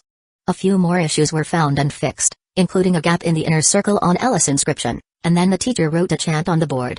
I expect you all can manage this. Even without an aura, summoning a familiar is possible if you can use magic. The result depends on both luck and innate talent, as you need the talent to create a strong enough spell to be successful and luck to get a truly useful and powerful familiar. The most common are mice and cats. Mice are mostly considered to be useless and poor quality familiars, but they are still infinitely better than a failure, and should be nurtured with care. If you get an all-black cat as a familiar, they can often speak human languages. Some other species gain abilities as well, and we will go over them if they are summoned. The spell takes time and focus. Keep repeating the chant and focusing on the most important aspect of your familiar. The one thing you truly want in a companion. Continue until mist fills the circle and your familiar appears. If anything happens, it is working. Just keep at it until it finishes. The teacher instructed. Wolf returned to his spot at the front, out of the way of the class, and took his seat. If this was his job for the year, he wasn't complaining. Compared to being a courier, this job was incredibly easy. Chanting filled the room, some loud, others nearly silent. Most of the circles had mist in them already, and after a minute of waiting, the teacher went to check the ones that didn't show any signs of change, making small alterations to the circles. The clouds didn't seem to change sizes either, except one in the front, which fluctuated wildly. The other just increased in density within the same area, making Wolf think that they represented the size of the familiar that was being summoned. It was all going smoothly until the fluctuating spell clouds seemed to explode, and Wolf was wrapped up in a gelatinous substance. The effect broke the concentration of a few nearby students, but the slime quickly retreated from Wolf, then gave him what he took for an apology in the form of forming itself into a wave-like shape and collapsing, which looked like it was giving him a bow. Other than those whose circles started late and the ones who had to start over, things were moving along smoothly, and the class of witches were beginning to see the results of their familiar summoning.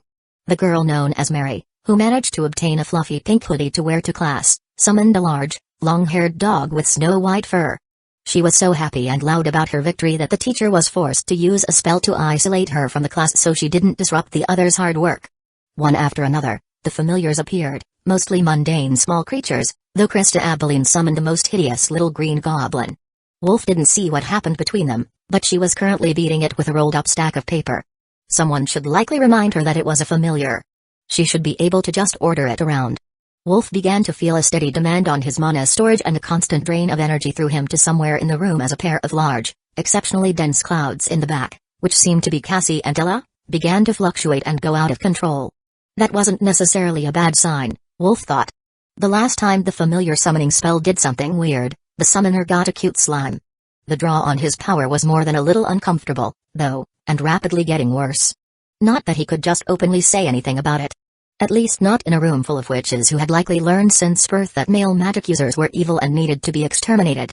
Wolf, carefully stand up and take a step this way. The teacher ordered him, bringing Wolf to his feet. He didn't see anything wrong, but the teacher looked rather intrigued in a way that spelled trouble for Wolf. Then, the world around him seemed to twist, and he was standing in the back of the room between Cassie and Della, who had been moved into the circles they were activating, replacing the dense black clouds of smoke inside the inscriptions. Chapter 27 Minor Mishap. What am I doing over here? Wolf wondered out loud, then realized that something was very wrong. He could feel mana being rapidly pulled through him, and it felt like he was being torn apart from the inside. The rush of energy felt like it was trying to tear his cells apart to feed its need, and he had nothing to give it since he had deliberately emptied himself of mana before coming to class. The pain was like nothing he had ever felt before. Not even the time he was hit by a delivery truck and broke his leg could compare to this, and the pain was everywhere. Everywhere but the mana pouch in his chest, which remained a tiny pain-free island of hope that he could cling to. He didn't have anything stored, so he pulled in mana as fast as he could, trying to keep something in his reserve to dampen the pain in his body. At this point, he didn't even care if anyone noticed his abilities. That tearing feeling was going to kill him if he didn't do something right this instant. Wolf was completely certain of it. The only thing holding his sanity together seemed to be 2 points of light next to his mana pouch, violet and powder blue. Just as he thought all hope was lost, the pain began to recede, and Wolf rapidly filled his mana capacity to prevent a repeat of whatever happened just now. Then he felt the inheritance spell writing something on his arm where its runes were etched, hidden from all eyes but his own. Supplicant bond offer obtained. Accept. 3 seconds to default answer. Wolf had no idea what the inheritance was trying to tell him. His head still hurt too much to think. Bonds accepted. Which? Elamariel. Which? Cassie Noxus. I must say, that was unexpected, but excellent work. Now, which of you succeeded and who needs to start over? Wolf heard the teacher's voice through the ringing in his head. I did. Both witches answered in unison, then glared at each other. You can't both have succeeded. Which one of you got a human as a familiar? Draw mana through your familiar, and their eyes will glow with your power. The teacher instructed, then gasped as the two students did as they were told. Wolf could feel the constant mana draw going to both witches as his internal storage tried to balance itself with their much weaker auras, but he was only now realizing what it meant. He had been summoned as a familiar. Or perhaps he had summoned them as a familiar? The way that the notification had been worded made it sound more like they were asking to be his familiars. 3 seconds to answer? What a sketchy system. Doesn't it know how much that hurt? Wolf complained, drawing the attention of the whole class, the teacher included. 3 seconds. You really did receive the notification. Tell me, slave, who is your master? The teacher asked. First of all, I'm not a slave. I just work here. Wolf corrected, and the teacher pinched the bridge of her nose. Fine, tell me, Wolf, who bonded you? You should feel a pull to them and a newfound affinity to their aura. Try to send them a bit of power, and we will know for sure. The teacher directed him. No harm in complying at this point. I'm pretty much screwed. Wolf thought, then sent a surge of mana through both bonds, causing both Cassie and Della to collapse into his arms. You three, wait right here. Class, the rest of you are dismissed the moment you finish your summoning. Go and get familiar with your familiar for the rest of the day. She ordered, sending 7 students and animals running from the room in celebration, leaving behind Cassie and Della, plus 1 fluffy white dog and its witch, who were distracted by each other and couldn't hear anything through the isolation bubble that the teacher had set up. Form study groups before the end of next week. The teacher called after them, having forgotten the last point of her lecture in her haste to empty the room. The study groups would spend nearly all their time in practical skills class together during the first semester, practicing spells and how to draw from both yourself and your familiar at once to improve your mana collection speed. It was detailed on the board at the front of the room, next to the summoning circle. Assuming that anyone other than Wolf had bothered to read it. Drawing mana through your familiar stabilized the freshly forged bond, which strengthened the link between witch and familiar, increasing the familiar's power. The witches got stronger mana flows and faster aura growth from a stronger familiar, making it a mutually beneficial relationship that built up in a sort of feedback loop. The remaining students in the room only had to wait a few seconds, wondering what was going to happen to them, before Headmistress Peach seemed to simply step out of the shadows in the corner of the room to glare at everyone present. How do you mess up a familiar summoning badly enough to need assistance? She demanded. They both summoned the same human. The teacher responded dryly. All right, we can fix this. Or maybe it doesn't need to be fixed. How is their compatibility? Do we have the testing device here? The headmistress asked. Over the course of the next week, the familiars and their witches would be tested for compatibility, and the witches would be informed of how much they could expect to gain from the relationship in the short term. Killing or otherwise dismissing the familiar wouldn't do them any good, as it would prevent the spell from being used again for an unknown amount of time, usually measured in years, so what they received today was what they had to work with. The teacher brought out a small stone tablet and placed it on the desk. Place your hands on hers and channel mana to her. Or she can draw it through you. Either one is fine. She sighed. Ella stepped up, and Wolf filled his mana storage to 50%, just enough that it should give a reliable result and ensure that one of the two witches beside him had the highest score among her classmates. Ella's hand touched his, and energy surged between them as she activated the device, causing her thighs to clench and her knees to buckle. Compatibility 97%. The room went absolutely silent, and the teacher rushed over to stand Ella back up while she gasped for breath and looked longingly at the cold floor. Repeat that test. Anything over 90 is unheard of, even for the most fated of familiar pairings. You two must be almost perfectly in sync in both mind and body to get a result like that. Ella looked a bit reluctant after the last time, but Wolf restored his mana to the same level and prepared to begin again. This time the teacher held Ella upright, but the reaction was the same. Compatibility 97.1%, it is settled then. Ella, no need to do the other compatibility and mana flow tests. Your perfect partner has been found. Cassie, step forward and take the test.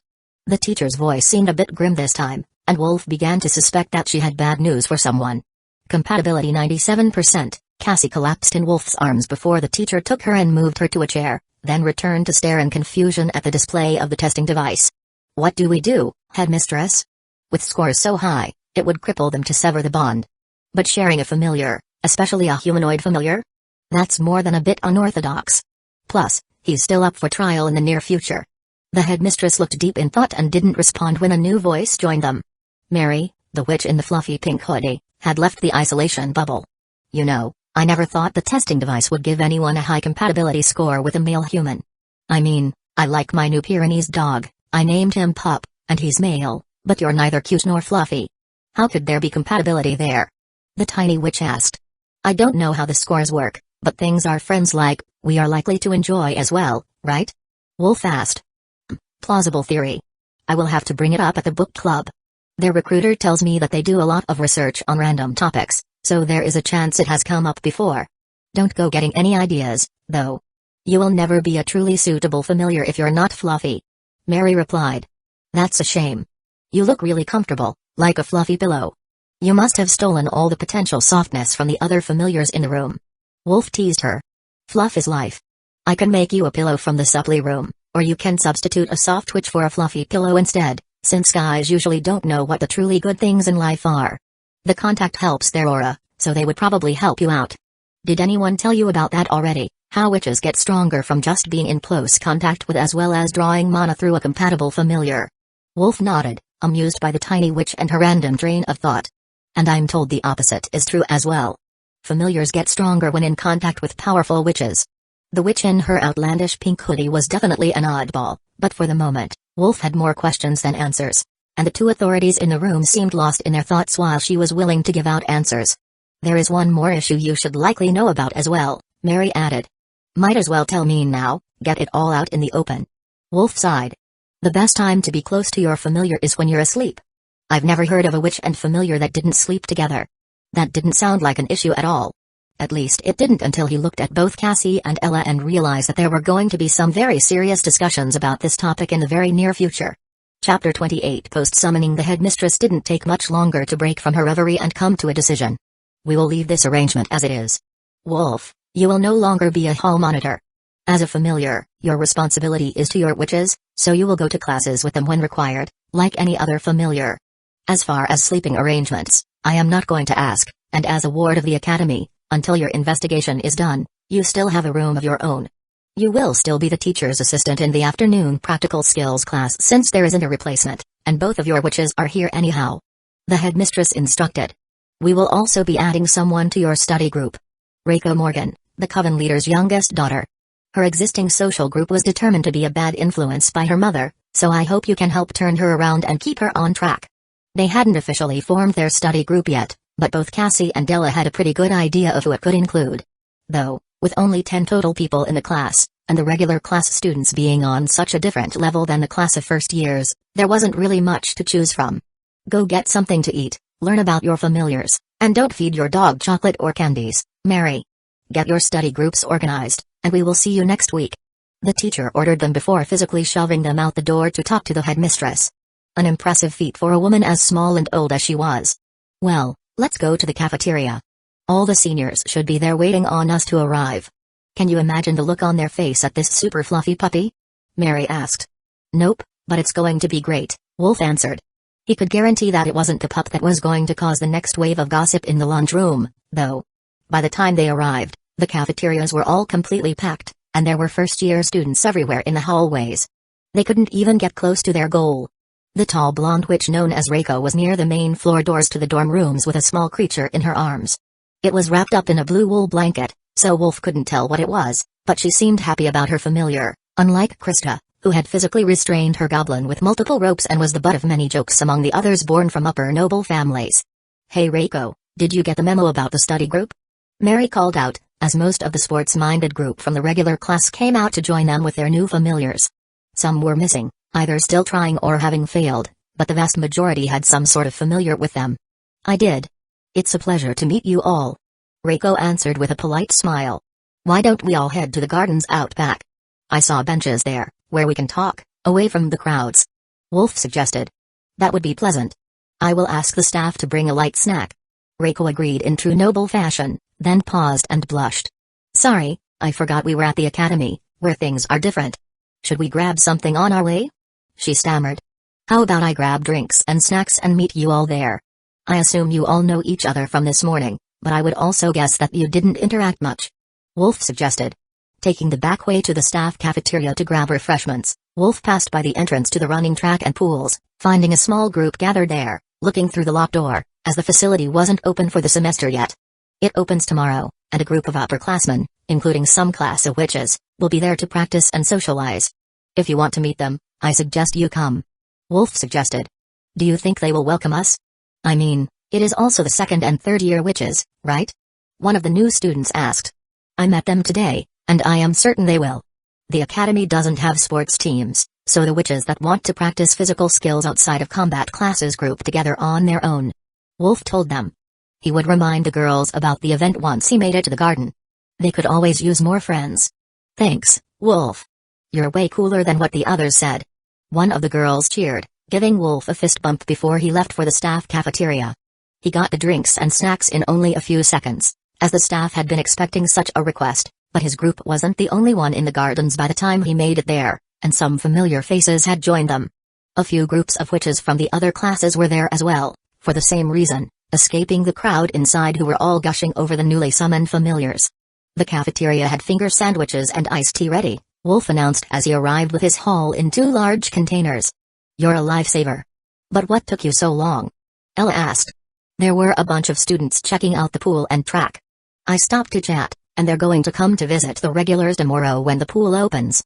I heard that some of our local witches have a thing for handsome girls with toned ABS, so I didn't think the group would mind. Swim team girls, was it? I'm in. Maybe I can find a new partner.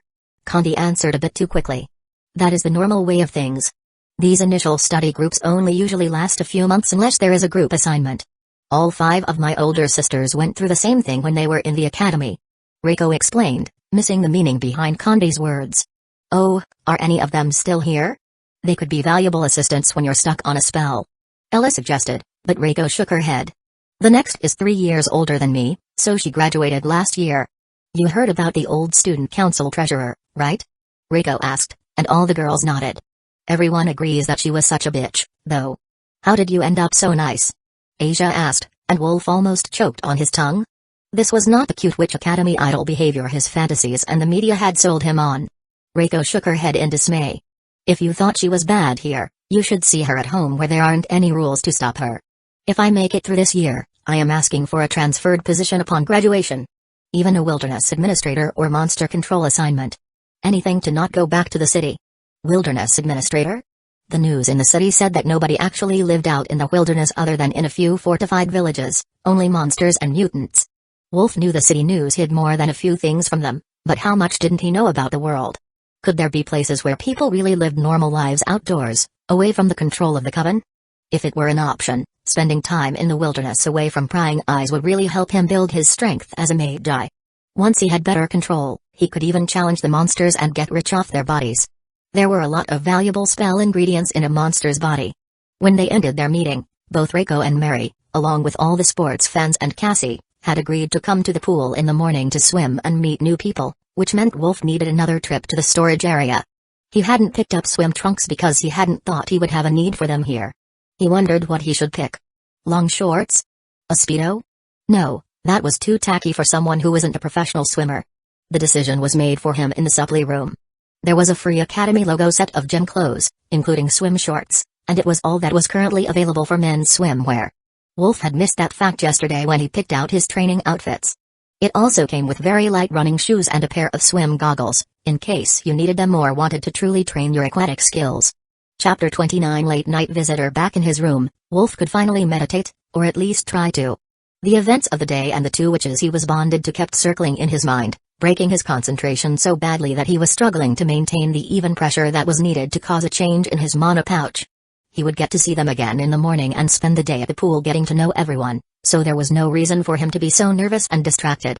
Still, Wolf couldn't shake the feeling that something was going to happen tomorrow. He would have his mana supply empty, and he had already proven that the skill to hide his existing talent was working. Nobody seemed to have noticed it during the tests or during class today. So what could this feeling be? Or was it a result of the familiar bond? The headmistress didn't mention anything about separation anxiety that Wolf could recall. Wolf had finished his meditation for the evening and was just getting settled into bed when there was a knock at his door. He cracked it open to see who was visiting him so late at night, and a pajama-clad Ella snuck past him and closed the door behind her. I was talking to Cassie, getting to know her since we now share a lifelong bond, when she let slip a very interesting detail. It seems her aura stabilized just by holding your hand and the aura wand you carved. She whispered. She was very close to forming her aura, I guess. Cassie is a very talented witch. Wolf dismissed her concerns. She also told me just how good it felt when you held her while she worked on spell circles. Ella smirked. Wolf only smiled for a second, then opened his arms. I can hold you and make you feel good as well. In fact, with our bond as a magic user and familiar, you could say that is my duty. We will get to that. But what I wanted to say was neither of those things is a normal event, and calmly reassuring the newly young witch in his lap so she could focus on her work isn't what a man with no knowledge of mana would do in that situation. He would freak out or maybe get turned on, but he would definitely be startled. From what she told me, you weren't at all surprised. You could already sense mana, couldn't you? That's why you wear gloves with your uniform, so nobody can physically touch you. With that, she grabbed Wolf's bare hand in both of hers. As he had just finished filling his mana pouch, he couldn't pass the imbalance off as anything else, so he did the only thing he could think of and froze.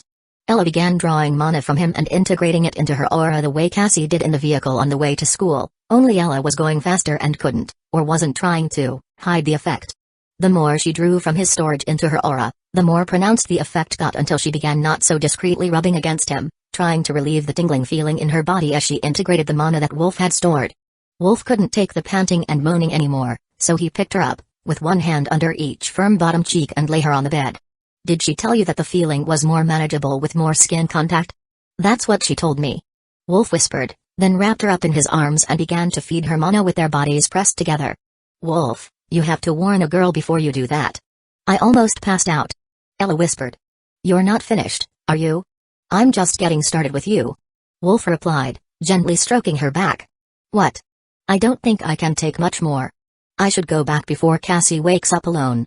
Ella stammered, with a deep blush lighting up her face as she realized the conversation had taken a much different turn than she had imagined on her way here. Wolf slowly began to pull mana back from her aura into his storage, leaving him with more than he began the process with, then pushed it all back to Ella, enhancing her aura once again. The sensation was exquisite, and her kisses began to roam his body while Wolf circulated the mana between them. Her soft mouth was the end of him, and Wolf barely held out longer than Ella had the first time he fed her mana before she was wiping the remains of his pleasure from her lips. Oh goddess, swallowing that was a mistake, but in a good way. I can feel the mana inside me. My whole body is hot. Is that what you feel like all the time? She whispered. I don't think so. Mana doesn't make me feel warm, but I hope you will make sure that this particular secret technique doesn't make it past you and Cassie. You know how most of the other students feel about any chance to get a hold of even a bit more power, and they will surely be suspicious of your progress, even if we can blame some of it on me being a familiar now. Wolf still had well over 90% of his storage capacity remaining, but what he had transferred was enough to turn Ella into a quivering mess. If others found that part out before connecting all the dots, being killed as a Magi might be the least of his concerns. I already cautioned her to keep everything that she told me strictly secret, but I think the teachers that were with you might know, and the headmistress will have figured it out by now. I really have to go, though. Cassie made me promise not to get a head start. See you tomorrow at the pool. Ella replied, straightening her clothes and sneaking back out the door after making sure the hallway was clear. The pool. Wolf wasn't sure how he was going to look at Ella the same way after seeing her like that. All he could think of was bringing her back to finish what they had started. Sleep wasn't going to happen, so Wolf tried to meditate again. As he gathered mana and focused on his body, he noticed there had been some major changes. His muscles absorbed mana more easily than they had yesterday, and his bones were beginning to gain a light coating of mana. Was this the so-called familiar bond, the changes that enhanced familiars after prolonged or intense exposure to a witch's aura? It was multiplying the effects of his own meditation for the first hour after Ella left, then it faded back to the nearly imperceptible gains he was accustomed to. Oh, Ella, you magnificent little witch, you have no idea of the gift you have given me tonight, Wolf told the empty room as he calculated the gains that he could make while spending every night with the witches. Chapter 30 Pool Party. According to the guidebook in his room, the pool had changing rooms and towels provided, with access to the gym through a side door. Like the room doors, the lockers were biometric locks, so you didn't need to carry a key with you, but Wolf could see that being an issue after too long in the pool. If it did become an issue, he could always hit the gym after swimming. The academy didn't seem to plan on stopping him from doing anything but leaving before his trial. For the second time in one night, someone was knocking at his door, making Wolf wonder if the pursuit of a quiet day at the academy was just a dream. Wolf, get up. The pool is open. Just wear your gym clothes over.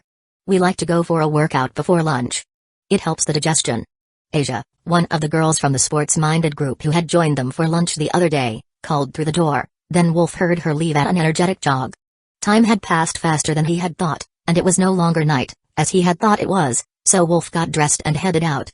Unexpectedly he found the student council president and her assistant grabbing a very early breakfast when he stopped at the staff cafeteria, the only one that had a full meal set up this early in the morning. Early morning pool days already? You'll be the best honed familiar in no time. And count them 2 witches for our lucky rookie. Merc laughed as Wolf grabbed a muffin, then reconsidered and grabbed a whole tray of them. My witches are high energy for sure, but you don't look like you're getting fat and lazy either. Perhaps you will be joining us? Wolf asked Merc while the president shook her head. We're too busy these days. Maybe once everyone is settled in, and all the usual beginning of the year type conflicts are all sorted out. Student council also deals with roommate issues. She explained. Hundreds of witches who had never shared or been denied anything in their lives were suddenly told that they couldn't bring their personal effects and that they were sharing a room with a stranger. What could possibly go wrong in that scenario? Other than everything. Wolf didn't envy the president even a little bit at that moment. He wasn't the only one among the pool attendees that thought of breakfast, and there was an assortment of foods and drinks on the tables at the edge of the room when Wolf arrived. Everyone was still in their gym clothes, having a morning meet and greet along with the athletic upperclassmen and the freshly summoned familiars. Most of the second and third year witches had brought their roommates as well, and Cassie waved happily from her spot among some senior classmen as she saw Wolf come in with muffins. Oh, the guest of honor, my beloved blueberry muffin, long time no see. One of the witches cheered, grabbing one off of the tray. Hello, everyone. It looks like you got a pretty good turnout this time, Wolf announced, noticing a large number of first-year students. They were a bit nervous, but most of the crowd wasn't from Class A, so it helped them relax a little and not feel too inferior or intimidated. The energetic girl known as Condi also helped. Seeing the girls who had come prepared for a competitive swim, she became the witchy equivalent of a shark in the waters. It was almost guaranteed that she would drag one or more off for compatibility testing of their own sort today. The woman was an unstoppable force of nature. With a light snack in them and a lot of conversation, the talk inevitably turned competitive. Condi had challenged a pair of girls to a race, and the upperclassmen had their own plans for a competition. Alright, everyone who is swimming, go get changed and be back here in 5 minutes. Risa, the unofficial leader of the group, announced. It didn't take long until everyone got changed and tossed their clothes in a locker, then gathered up by Risa for the competition plans. Alright, first up, there has been a challenge from Condi to a pair of her fellow first years to prove that they are actually fit enough to compete. I think we will all enjoy this one. Kandi was a competitive swimmer all through grade school. After that, we have a challenge among the fourth years, and finally a challenge from myself to Wolf Noxus. Risa declared. I knew he wouldn't get away with that joke. One of the older girls laughed, earning a glare from Risa. Wolf had expected a lot of slender athletic bodies in this group, but some of them were hiding surprising assets under their uniforms. Kandi, for one, but also Risa, who must bind her chest at school, and surprisingly Cassie, who had looked rather formless under her loose civilian clothing when he met her. Cassie and Ella came to sit with Wolf while Kandi and the girls that she had challenged took their places. How was your first full day at the academy? Wolf asked Cassie as she settled into a chair. Don't remind me. It's a nightmare. I scored too high on the test, so the high nobles felt insulted, and they're really mean people, except Draco. Then there was the whole summoning incident, and now the familiar link isn't working correctly. Cassie sighed. Wolf gave her a soft hug. At least you can make friends here. But what do you mean the familiar link is not working correctly? Cassie shook her head. Bullying isn't going to be the major issue. I'm sure I can make even more friends. But the link is concerning. A witch should be able to summon their familiar from anywhere in the vicinity, but Ella and I tried this morning, and you didn't even wake up. We will have to ask the teachers about it on Monday. Wolf had no idea how to apologize to someone for becoming a defective familiar if that was even what he was. His inheritance didn't call him their familiar. It just said they were bonded. It wasn't something that you could just fix with words, and he didn't know enough to even suggest a solution. He did have a few ideas about how they could strengthen the bond, though, each one better than the last. At least Professor Ashcroft likes you. Spending half the day in potions would suck if she didn't like you. Ella tried to console her. That makes it worse. She threatened to put me alone at a table by her desk because I'm already ahead of the others. Elder Maria? Wolf asked quietly, and Cassie nodded. As a cripple and non-witch, Elder Maria wasn't supposed to be able to create potions successfully. But she clearly still had the skills, or at least the knowledge, to teach Cassie. We will think of something. You can't force people to stop being jealous, but since we share a familiar, I think Professor Ashcroft will let me switch tables even if she wanted to put you in the front. Ella assured her. Wolf would also be there all day at the start because the newest students weren't expected to be able to successfully use enough mana to create the potions without their familiar, so she wouldn't be completely alone at the table either way. I just need to follow Grandma's advice and get far enough ahead to crush the others so badly on the exams that their opinion doesn't matter, Cassie replied with a nostalgic smile. Then the first things you need are defensive spells and someone helping you build power outside class. Wolf can help you with both of those, can't he? Risa asked, joining them to watch the races.